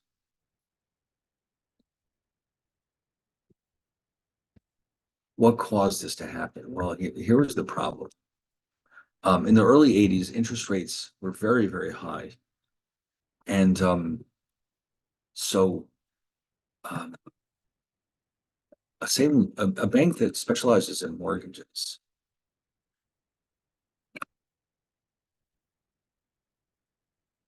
has assets, mortgages, sells very long maturities. And therefore, uh, high sensitivities to interest rates. The liabilities are the savings deposits used to finance mortgages. These have very low interest rate sensitivities.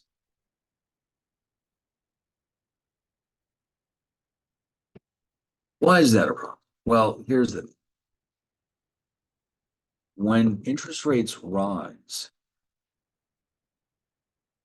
the present value of mortgages falls significantly, while the present value of the savings deposits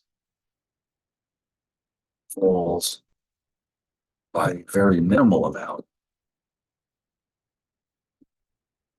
In other words, the assets of the banks lost a substantial amount of value,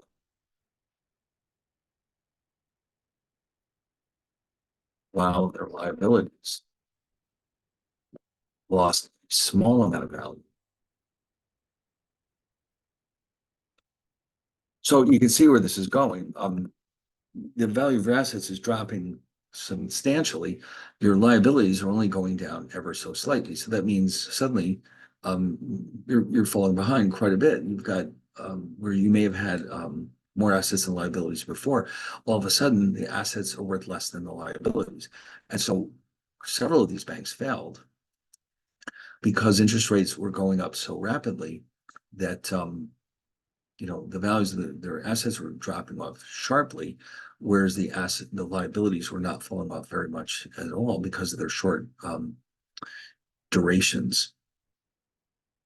And so this did lead to several bankruptcies. Now, some of them were bailed out, but some of them were probably consolidated into larger banks. But it was a real problem at that time because this is a real. So in other words, these vulnerability of the savings and loans was due to the fact that the duration of their assets was so much larger than the duration of their liabilities.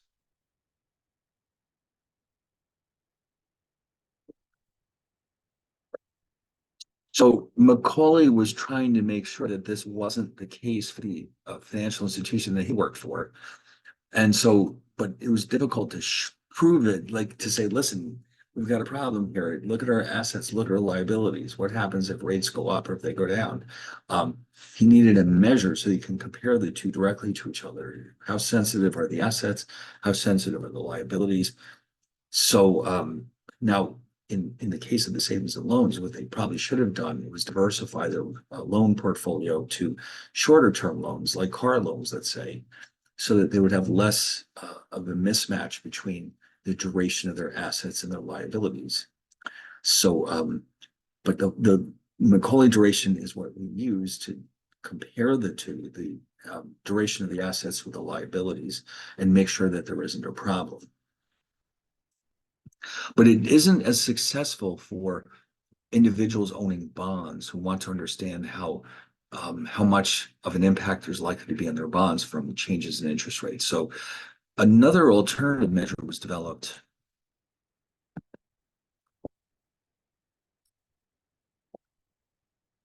Modified duration,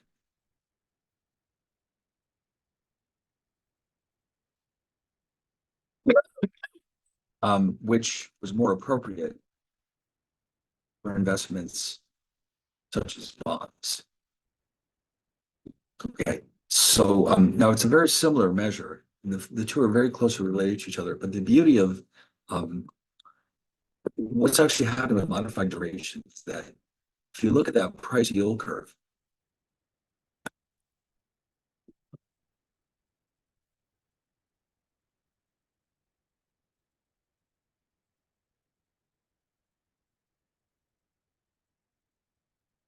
the modified duration is taken from the slope of this price yield curve.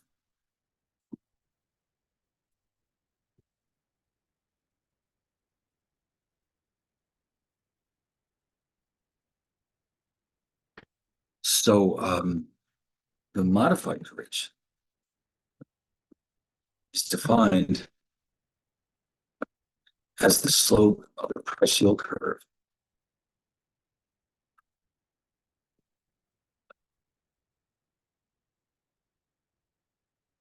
divided by the bond price.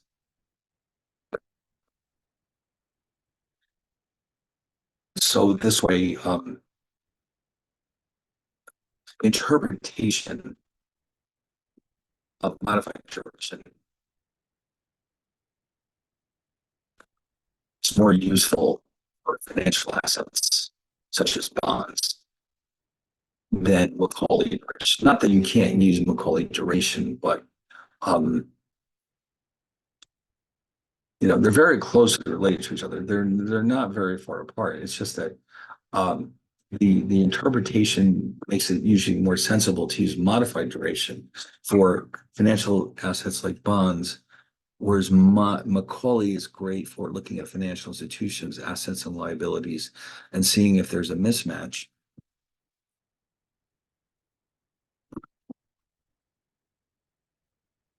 Now, it turns out that in spite of the way they're defined, um, there is a very simple algebraic relationship between Macaulay duration and modified duration. So once you have calculated Macaulay duration with your spreadsheet, it's a simple matter of calculating modified duration. Now, if you wanted to, I could show you the algebraic formula for modified duration, but it's kind of messy. I think you'll find it easier to simply do the Macaulay duration first and then make the adjustment. And what is that adjustment, by the way? Let's see, where are we?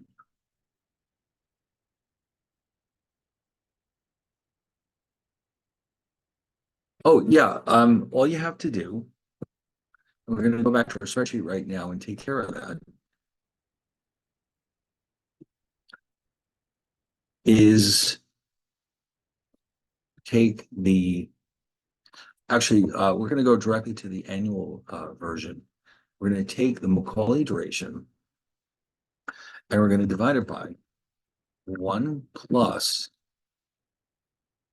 the yield, and then we're going to divide by the coupon frequency.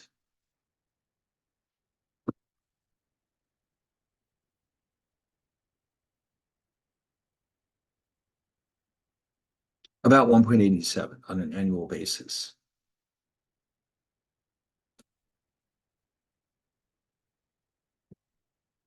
Now, what does this tell us?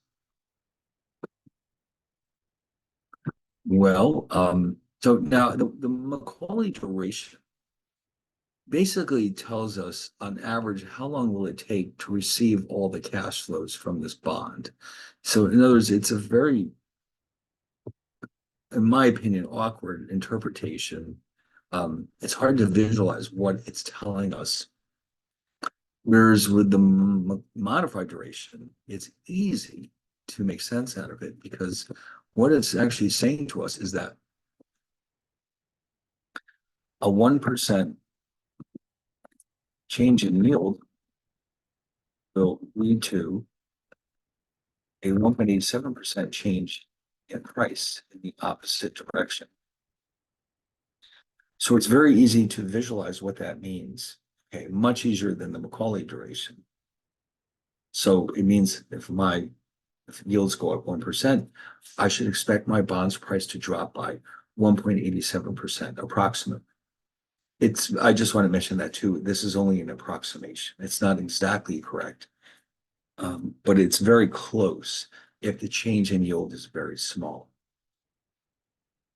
And part of the reason for that, by the way, is because what I mentioned earlier is that if you look carefully at this graph that I drew, the slope of that price yield curve, we're using a straight line to approximate the price of the slope of this curve. The duration, modified duration rather, since it's based on the slope, is a linear measure.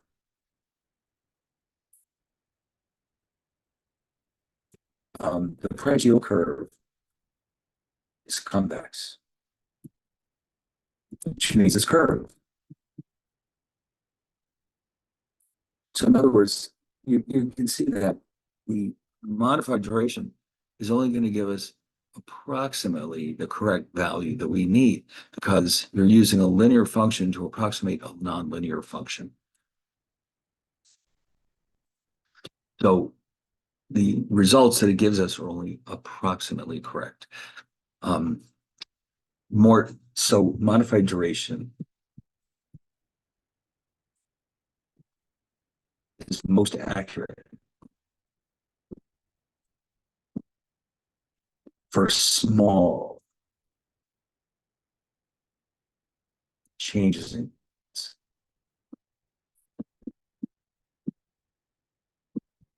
Okay.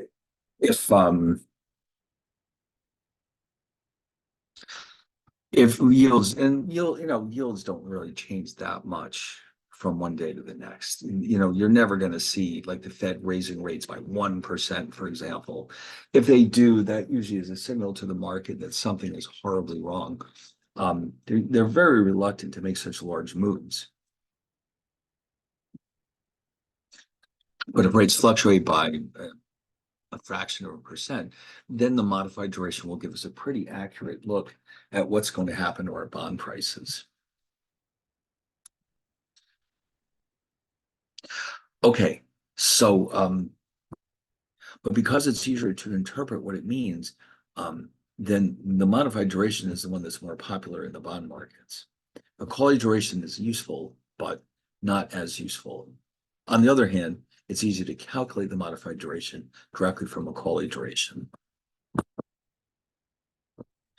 Okay, so, and as it says here, the Macaulay duration, we thought it was the average time until all the bonds cash flows are received by the investor.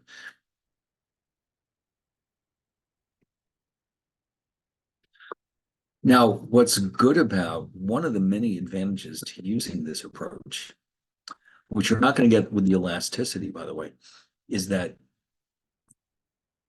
the advantage since the step back there, since modified duration measure is a linear function, we can compute the modified duration of an entire portfolio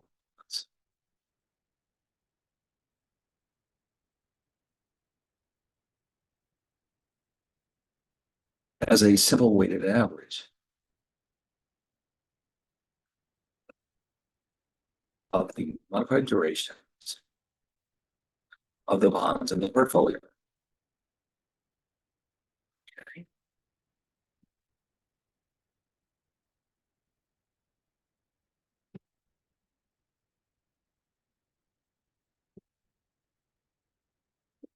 So I think I have a simple example here.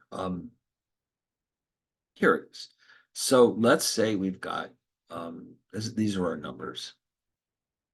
We've got 3 bonds. The modified durations are 3 for bond 1, 5 for bond 2, and 7 for bond 3. And actually, let's copy these into Excel real fast.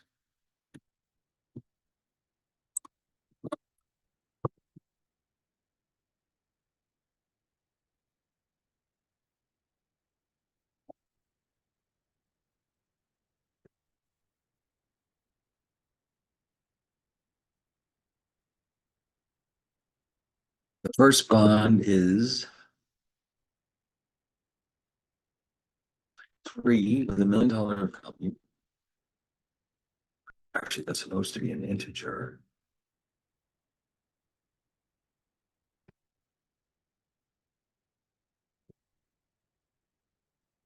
Uh, 5 with a $2 million value. 7.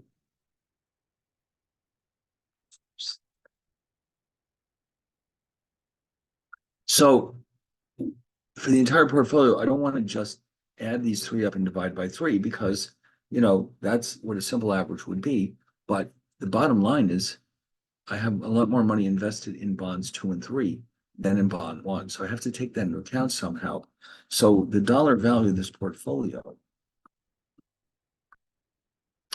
is $5 million.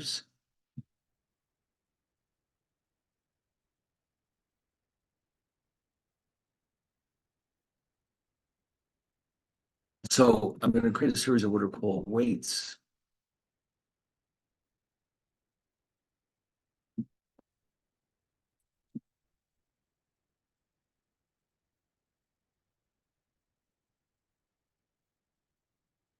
Represent what proportion of the total is invested in each asset. So in other words, here's what we have to do. Put 1 million divided by the total, which is C29. So there was the first bond is 20% of the total, and bonds of 2 and 3 are each 40%. Oh, that's supposed to be. Okay, so the portfolio duration or portfolio modified duration can be calculated as we're going to do this. We're going to multiply each duration by the weight, and then we're going to add them up. So I don't know why all of a sudden it's making everything tiny. I'll fix that in a second.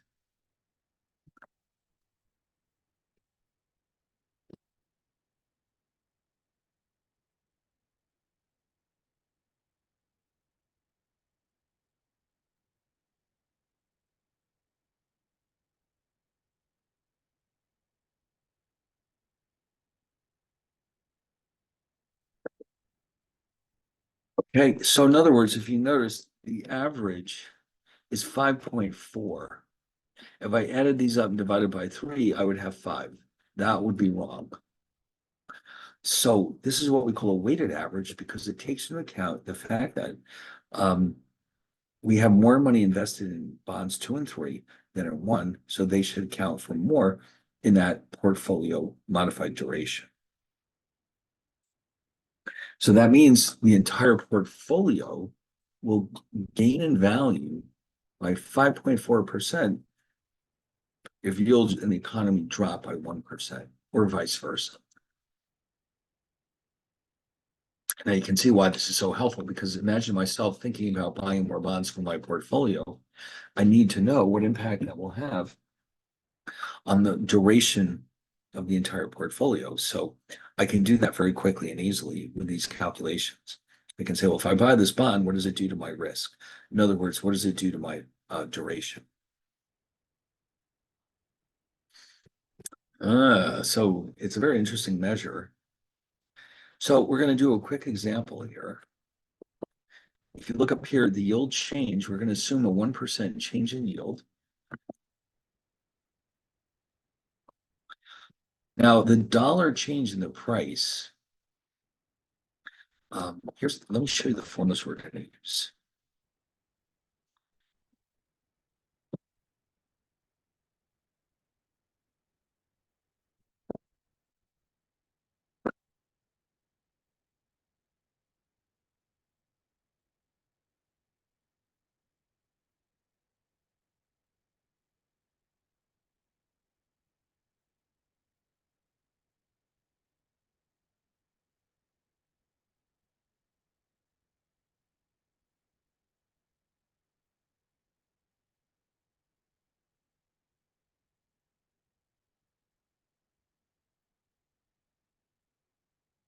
So we start here. This is the formal definition of modified duration.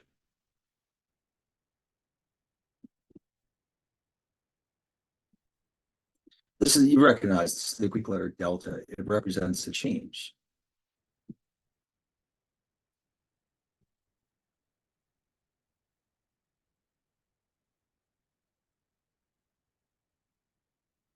So delta P is the change in price in dollars. And delta Y is the change in yield, which is going to be a percentage of some kind. And then P is the dollar price of the bond.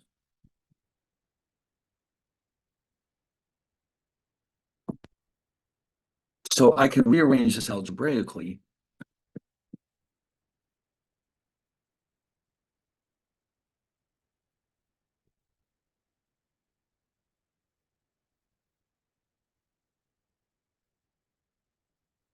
if I want to change the, calculate the dollar value, the change in price,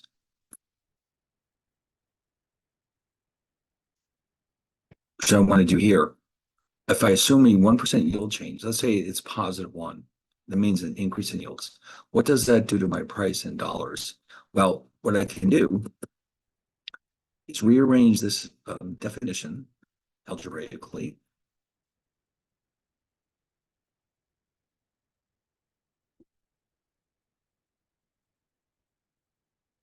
and solve for delta P. All right. So we're going to do that here. Wait, hold on, I'm in the wrong spot.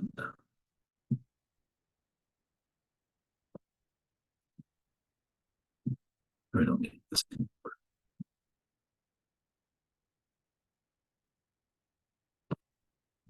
So, let's see. I know that I can do this. Insert symbols. I have delta in here somewhere.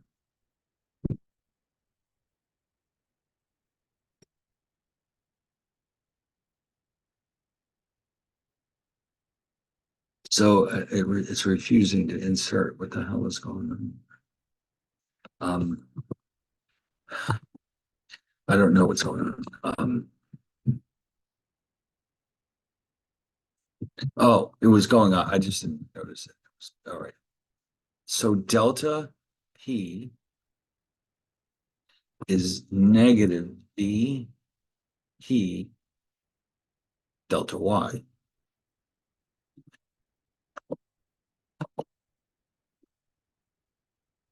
Or by the way, Y is being used here to represent the yield. Okay, I just want to make that clear. Okay, so that means that the amount that we're asking for is negative duration. Make sure you use the annual version times the price times the change. Now the change in yield is 1%, but that's 0.01. And so it's predicting that the price of the bond should drop by approximately $19.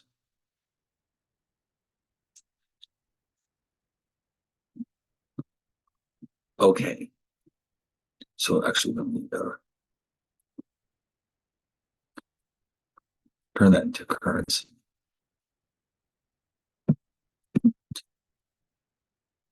Now to convert it to a percentage change, I just need to make one little change.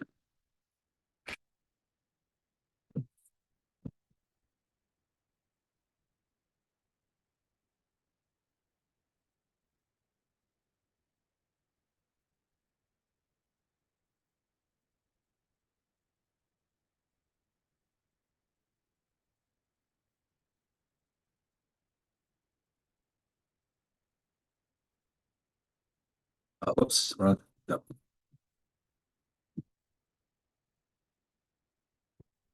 That's it. All you're really doing is dividing both sides by P, and that becomes a percentage change instead of a dollar change. So for this formula, what I'm doing differently is dividing both sides by the P.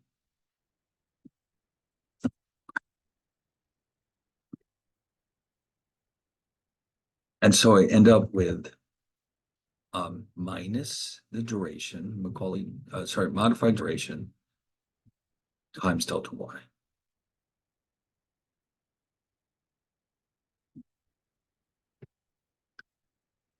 Let me just double check something here. Did I get the right ones? Negative D. No, see, I just realized I put in the wrong duration in this formula in the first place. This should have been 17. Ah, that's better. All right, sorry about that. When I originally typed this in, it's negative D, meaning modified duration. That should have been D17. And then P is the price, and then DY is the yield change. So that means this one will have to be minus D17 times the price, which is so the change in yield, which is D18. All right, now it's good.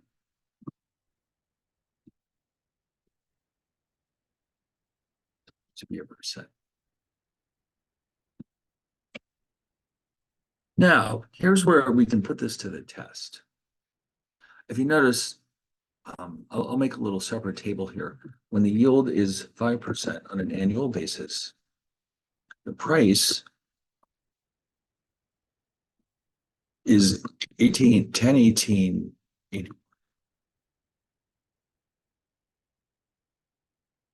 The yield did in fact go up to 6%. What happened to the price?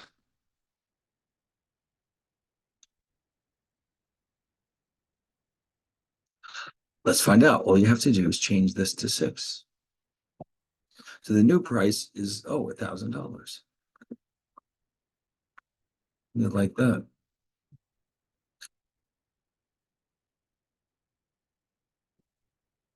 So let's put this back to 5. Now, what I really want to know is the percentage change. So the dollar change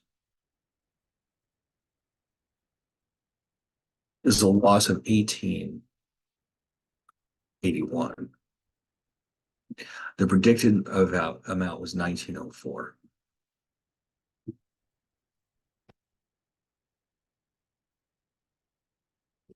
The percentage change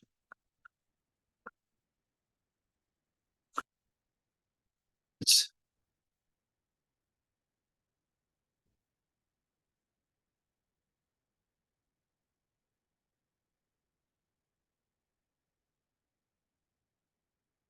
about 1.84%.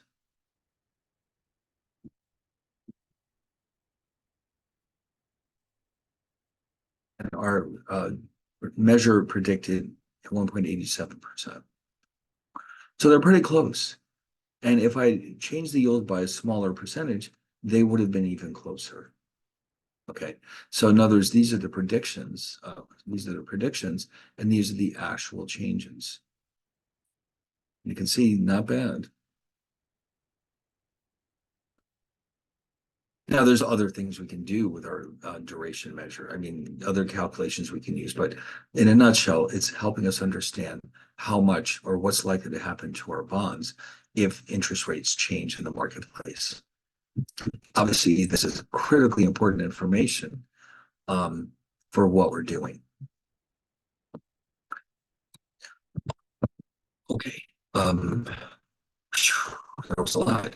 All right. Now on sheet 2, we're going to have something. It's actually the same example, isn't it? All right. So we don't need to do this. This is good enough. All right. So then what we have to consider in this chapter still.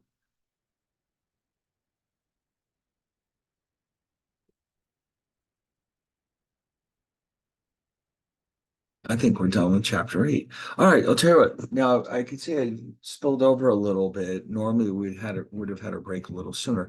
So let's come back and let's say 20 of 9, and then what we're going to do is at least start the next chapter, which is actually 10, which is a complete shift of mental gears from the bond markets to the stock markets. Okay, so the stock markets are nowhere near as quantitative. I mean, the people working these so-called fixed income markets have to be mathematicians because there's so much math going on. But the stock markets, no. This is more for like, this is where a lot of MBAs end up working and working on equity analysis, whereas the mathematicians end up in fixed income. So we're going to switch over to stock markets, where we're going to be looking at financial statements from these corporations that are issuing these stocks. And we're going to see there's some math, of course, but nothing like what we were just looking at. And let me just open up that chapter real fast. When we're done with their stocks, we're going to be looking at derivatives, which are the most complex securities that we'll be considering during the course. So on chapter 10, which is next, will be our first look at stocks, or equities as they're called.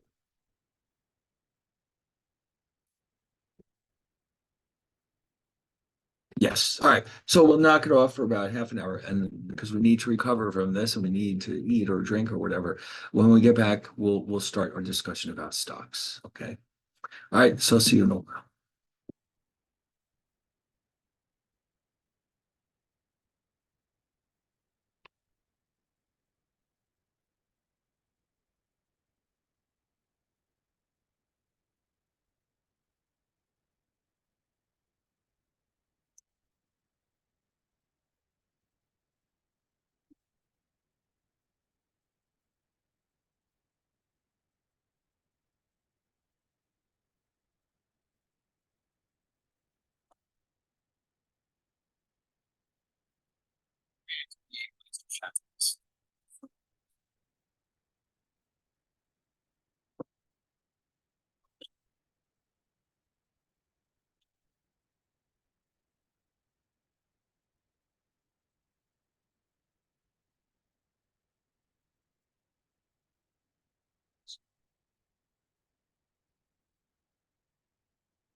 All right, so we're going to have a brief look at stocks tonight, and then on Thursday, of course, we'll spend more time looking at stocks. So, stocks are, of course, very different than bonds.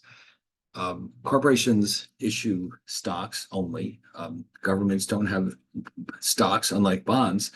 And so, stocks are issued by private corporations. The purpose is to, of course, raise capital. And so there are many advantages to a corporation to raise capital using stocks. And so, in fact, if we were to make up a short list of some of the pros and cons of issuing stocks and bonds, what would we include? Let's take a look.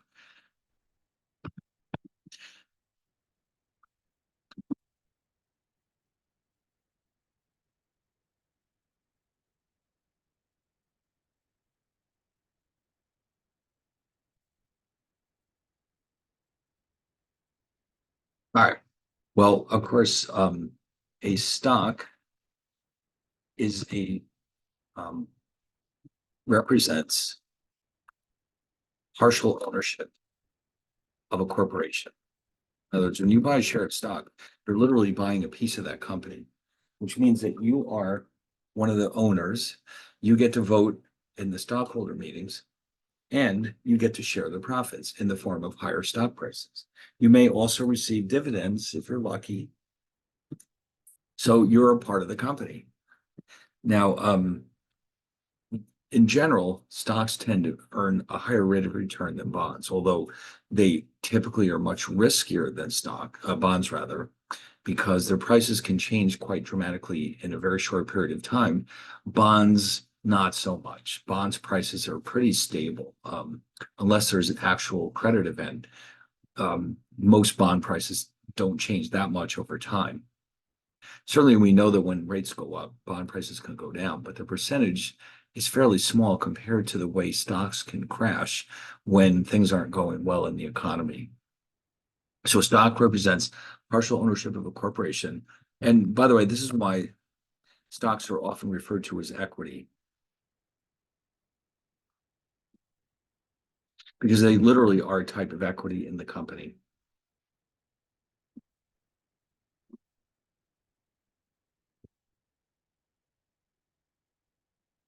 Okay, so when you hear that word equity, this is what they're talking about, stocks. So the owner is a part, well, the stock investor is a partial owner, is entitled to share in the profits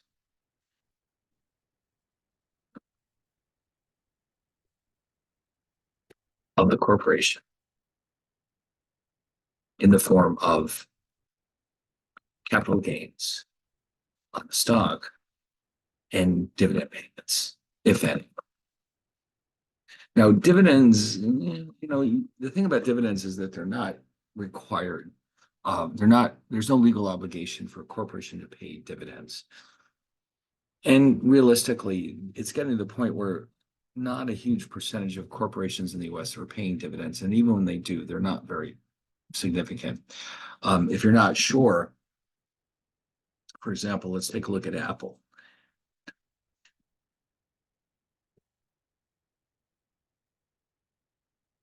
We'll go to finance.yahoo. Now, in order to find how much they're paying in dividends, what we do is take a look at their recent stock price history.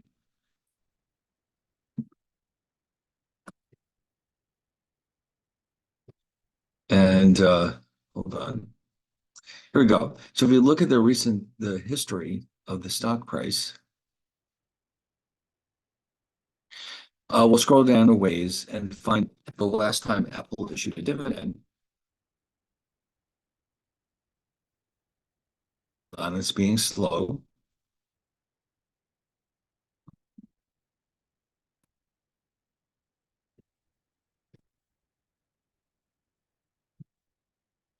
Okay, hold on. There we go. So we'll scroll back a ways, and here we go. On May 12th, they paid a 26-cent dividend. That's 26 cents per share. So here's the thing though, that share is worth $202.67. You're getting a 26-cent dividend. What percentage does that represent? Let's find out.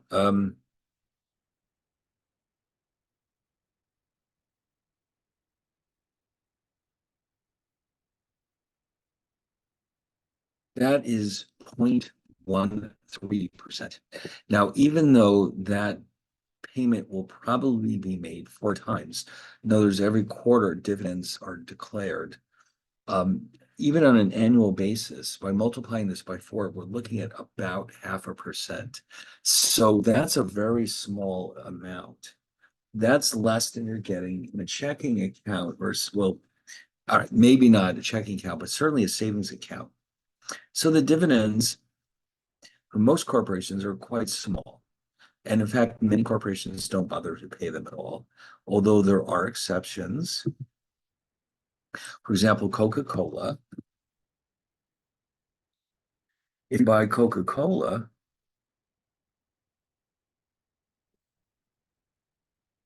let's take a look at their dividends. Now, their price is only $72.35. So based on that,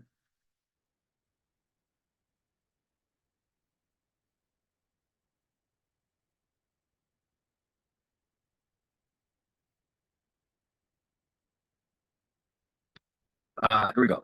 51 cents. Now, again, it doesn't sound like a lot, but 51 cents out of 72.35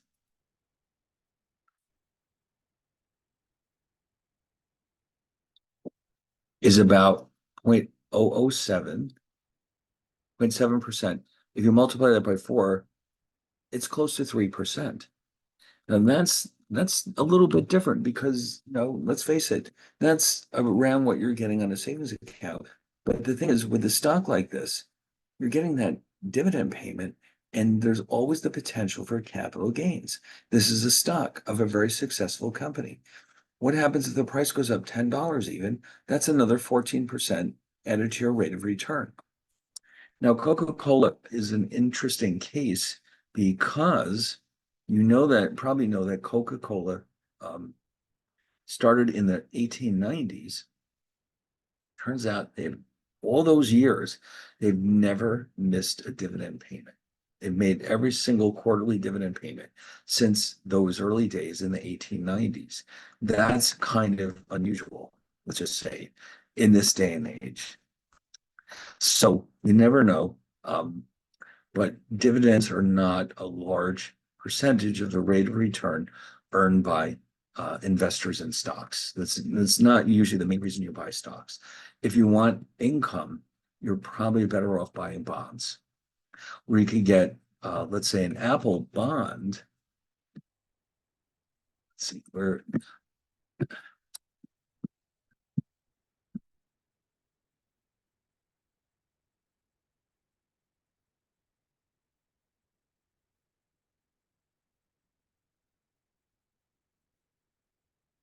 yeah, now these are some numbers that, coupons over here, 2.4, for example, and on this bond on the top, the coupon is 2.4%, which is not a whole lot, but it looks like this bond also earns some capital gains for the owners because the yield is over 7.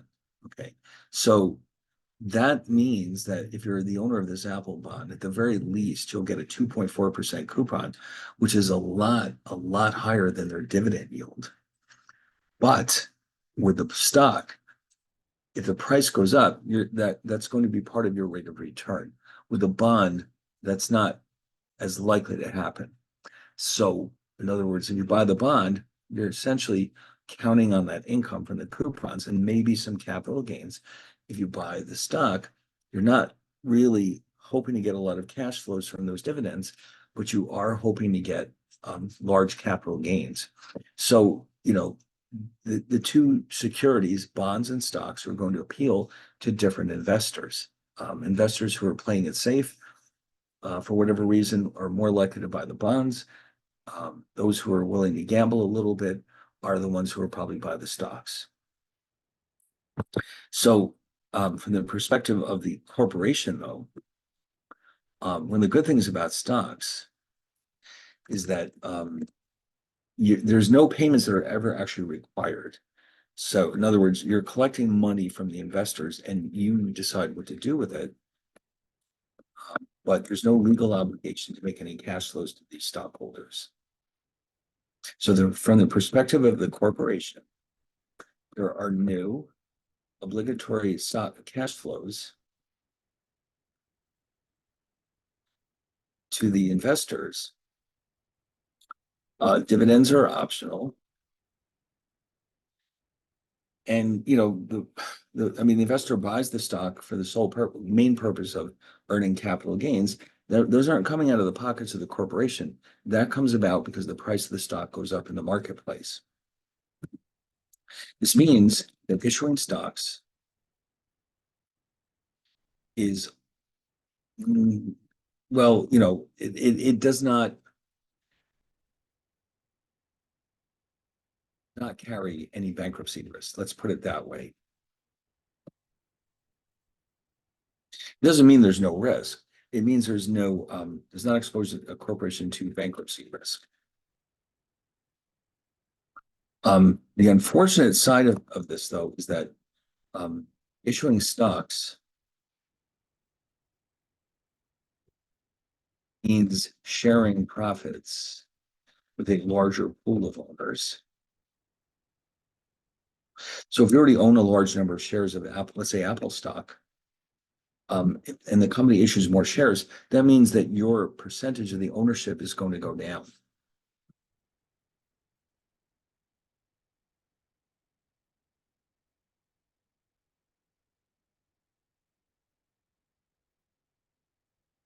So in other words, you might not appreciate that. If you already, let's say you own 20% of the company, and then suddenly they decide to go out and issue a bunch of new stocks, well, that reduces your share somewhat, and that might reduce your rate of return as well. So with bonds, bonds are a type of loan from the investor to the issuer. They require interest payments and repayment of face value at maturity. Failure to make these payments can result in the bankruptcy of the corporation. Okay, that's a problem. I mean, especially, the reality is a company might be doing well in general, but if they have a particularly difficult year, it's possible that they could run out of money to make these payments on their bonds, and that could bring them into bankruptcy court. So there's a lot of risk there for the corporation, but the advantage to the corporation is that the ownership is not being diluted, and the coupon or interest payments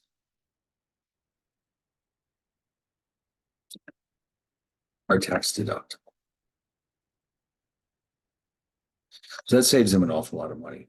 As a result, issuing bonds is cheaper to the corporation than issuing stocks. So, you've got there's so many different trade-offs here between stocks and bonds. Some corporations only issue stocks once through an IPO, initial public offering, and then never issue stocks again. Instead, relying on bonds for financing needs.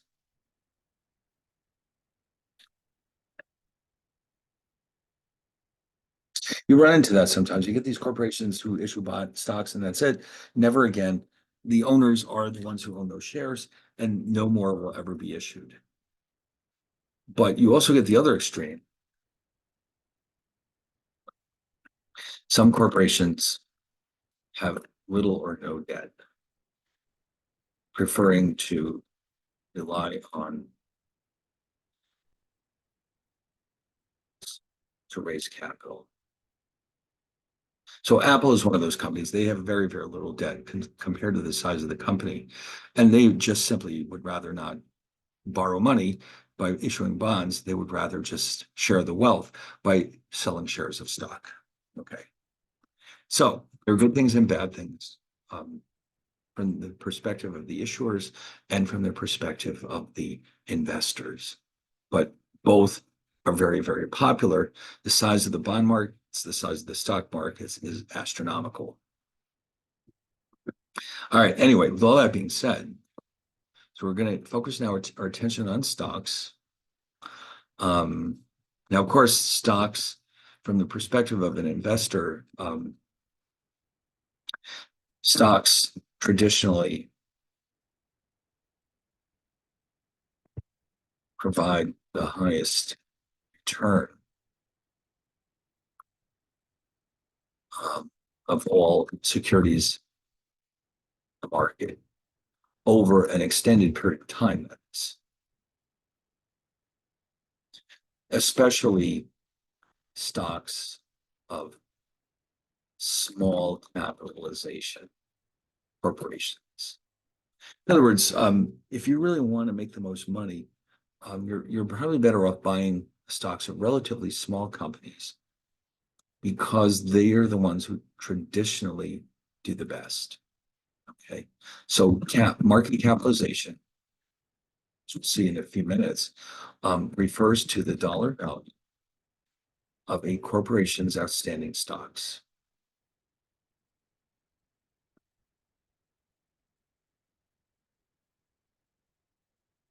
So, I mean, I think I may have already shown you this. If you go back to finance.yahoo, you can look up any corporation's market cap, as it's called. Let's see. And, at the moment, I believe Apple is still number one at roughly $3 trillion, closely followed by companies like Amazon and Google. Let's see.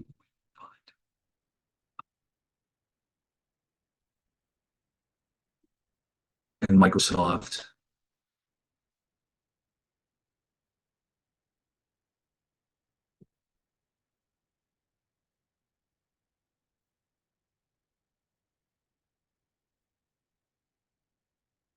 Here we go. So the market cap is right here, 3.027 trillion. Okay. So in other words, if you went out there and bought back every share of Apple stock, it's going to cost you about $3 trillion. So, at any given time, we could probably look up a list.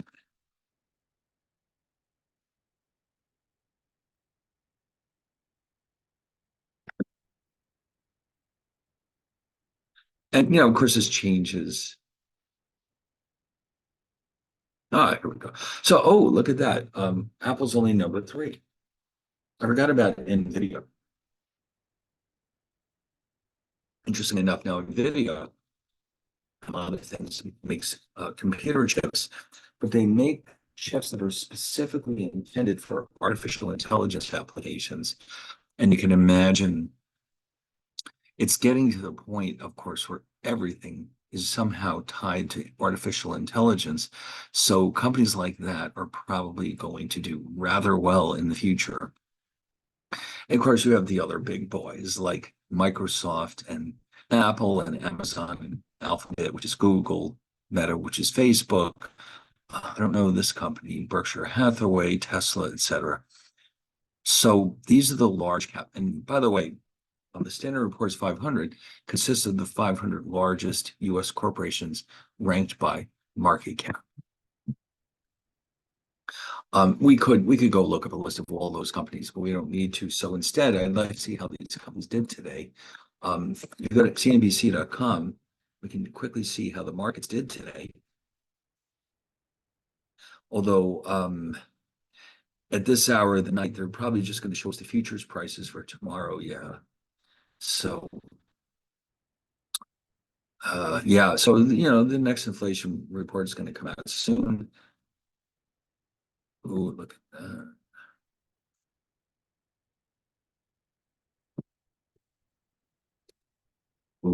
Wow, it looks like, yeah, see, this is where you find out about this stuff. Um, Mark Zuckerberg makes his biggest AI bet as Meta nears $14 billion stake in Scale AI. See, this is what I'm saying. Like everything in the future is going to be AI, apparently. So I guess now is the time to jump on the bandwagon. All right, well, anyway, so most people own stocks. Most people who have an investment portfolio, it's understood that the majority of the funds should be invested in stocks because that's where the best rate of return is, but there's also a lot of risk there. So most financial planners will recommend that people have a combination of stocks, bonds, maybe some other assets like money market securities, real estate. But depending on how old you are and how many more years of work you have, they usually recommend that you have the majority stocks and then some bonds and maybe a little bit of other assets because of their upside potential.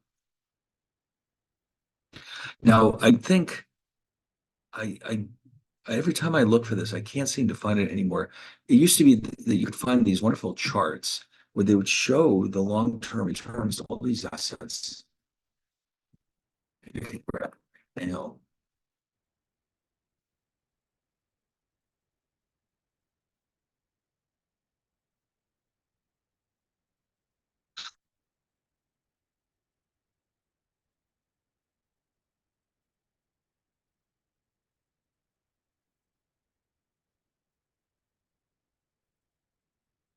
oh, maybe this is it. It's a chart. All right. Well, still, if you were to copy this into Excel, in fact, oh my God, I'm offering it to you. You can make up your own chart. It says here that it's updated as of January 2025. What they want you to see is what would have happened if you started with $100 in 1928. Wow. So yeah, over here you see how they've got these are AAA corporate bonds, the best, real estate, gold, this inflation rate, S&P 500, small cap.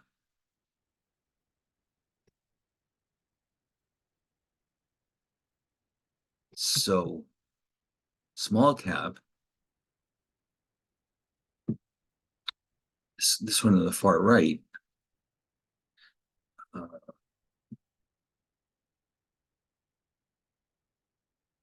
oh, here it is. It's over here. Okay. Your $100 would be worth about $4 million. Wow, not too shabby. Um, Geez, that's not too shabby. Now look at these other ones. 4 million. Look at these others. The S&P 500 is only 787,000. That's a huge rate of return. In fact, let me just try something here.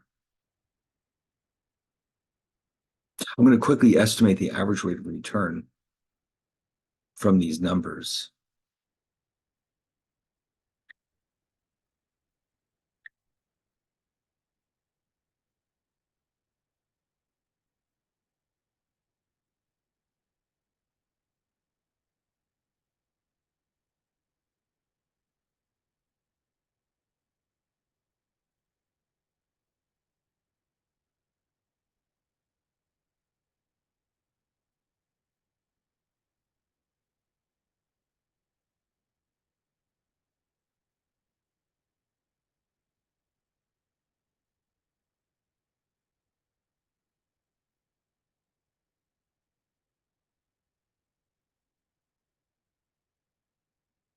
Okay, it's just under 12% per year,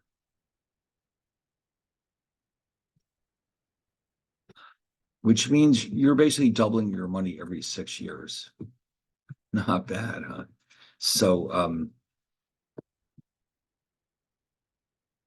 bottom decile is defined as small cap. Now, you don't have to go out and buy, by the way, all of these stocks. I'm not sure how many are included in this list, but you can buy what's called an exchange traded fund, which specifically invests in those assets that you're interested in. And then you're basically buying shares so that you're sharing the wealth without actually having to buy the shares yourself. Okay.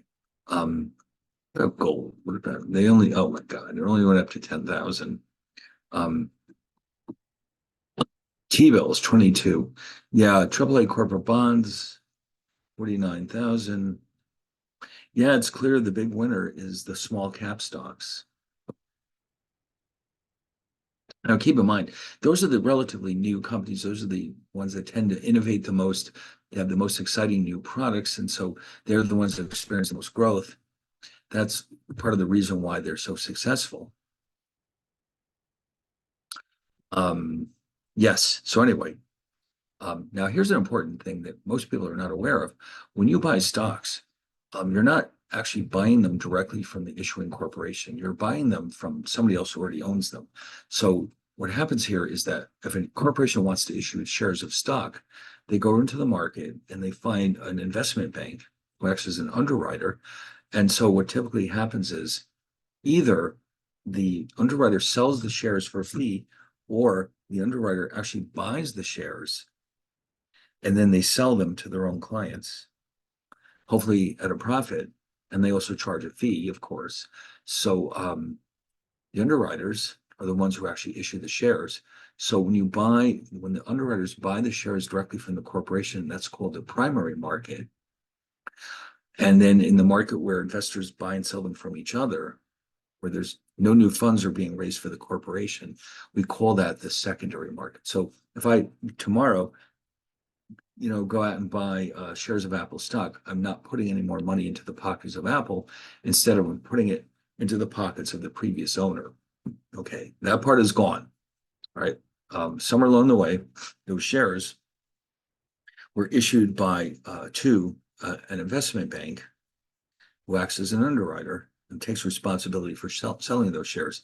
That's when the corporation gets the money from the shares from the underwriter. Okay. Not from you and me when we buy these shares in the marketplace.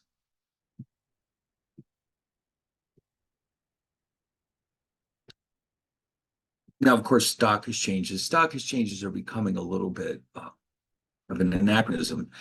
New York Stock Exchange is still there, but a lot of trading is done on electronically. So, the New York Stock Exchange is still hanging in there, but I don't know how much longer they can hang in there, because we could probably find out how much has the volume of trading on the New York Stock Exchange declined since its peak, let's say.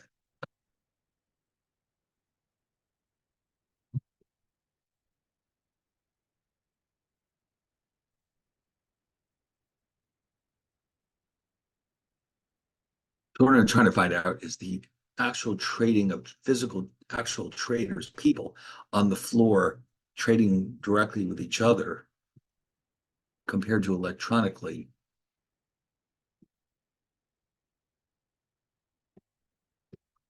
Yeah, I'm not sure it's going to be possible to find that out, but I do know that it's shrunk quite considerably. It'll get to the point eventually where no people are actually involved in trading. It's all going to be computers. And at that time, I don't know what's going to happen to the New York Stock Exchange. It'll probably be turned into a museum or something. But it's a very valuable piece of property, to say the least. But there do still exist stock exchanges where traders do directly interact with each other. And the point of it is that they're trying to find the best price for their customers. That's really what they're doing. Now, of course, the NASDAQ is in New York City. Mostly the high tech companies trade on the NASDAQ. We have the London Stock Exchange, the Toronto Stock Exchange. Now, some companies are too small to be listed on an exchange. So they are sold in the so-called over-the-counter market, which means that the dealers are buying and selling among themselves. So if I pick up the phone and say, listen, I want to buy a share of this tiny little company, they can do it. They can go find it, but they'll have to go to another dealer. They're not going to go to the New York Stock Exchange because it won't be there. So instead, they buy and sell among themselves. And so what's going to happen is, in this market, there's actually two different prices for each stock, the bid and the ask.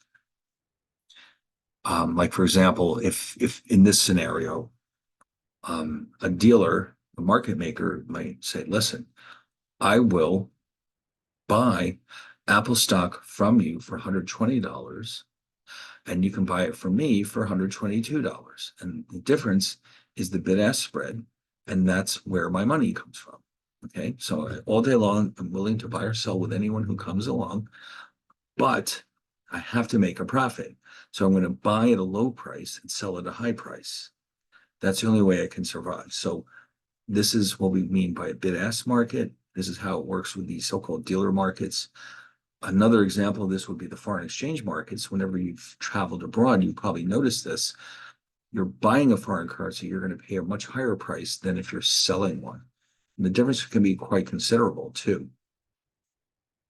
That's a bid-ask spread. Okay, the really high price that you're paying is the bid price, and actually, I'm sorry, the bid and ask, it depends on what currency pair it is, but just be aware that you're always going to be buying at a high price and selling at a low price.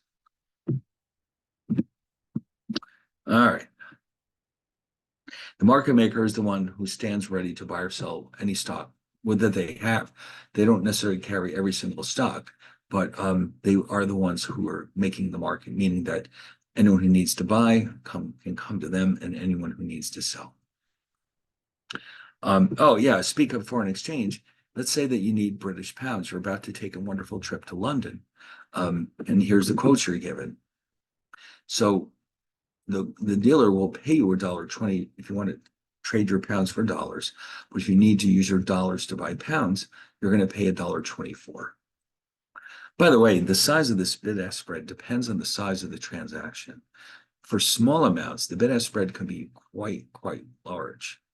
For larger transactions, it can be quite small, fractions of a penny, as a matter of fact. So this number depends on how big of a transaction it is. And you'll know, like when you go to like a bank in Manhattan where they buy and sell foreign exchange, you look in the window and you'll see the spread between the numbers could be 20, 30, 40 cents.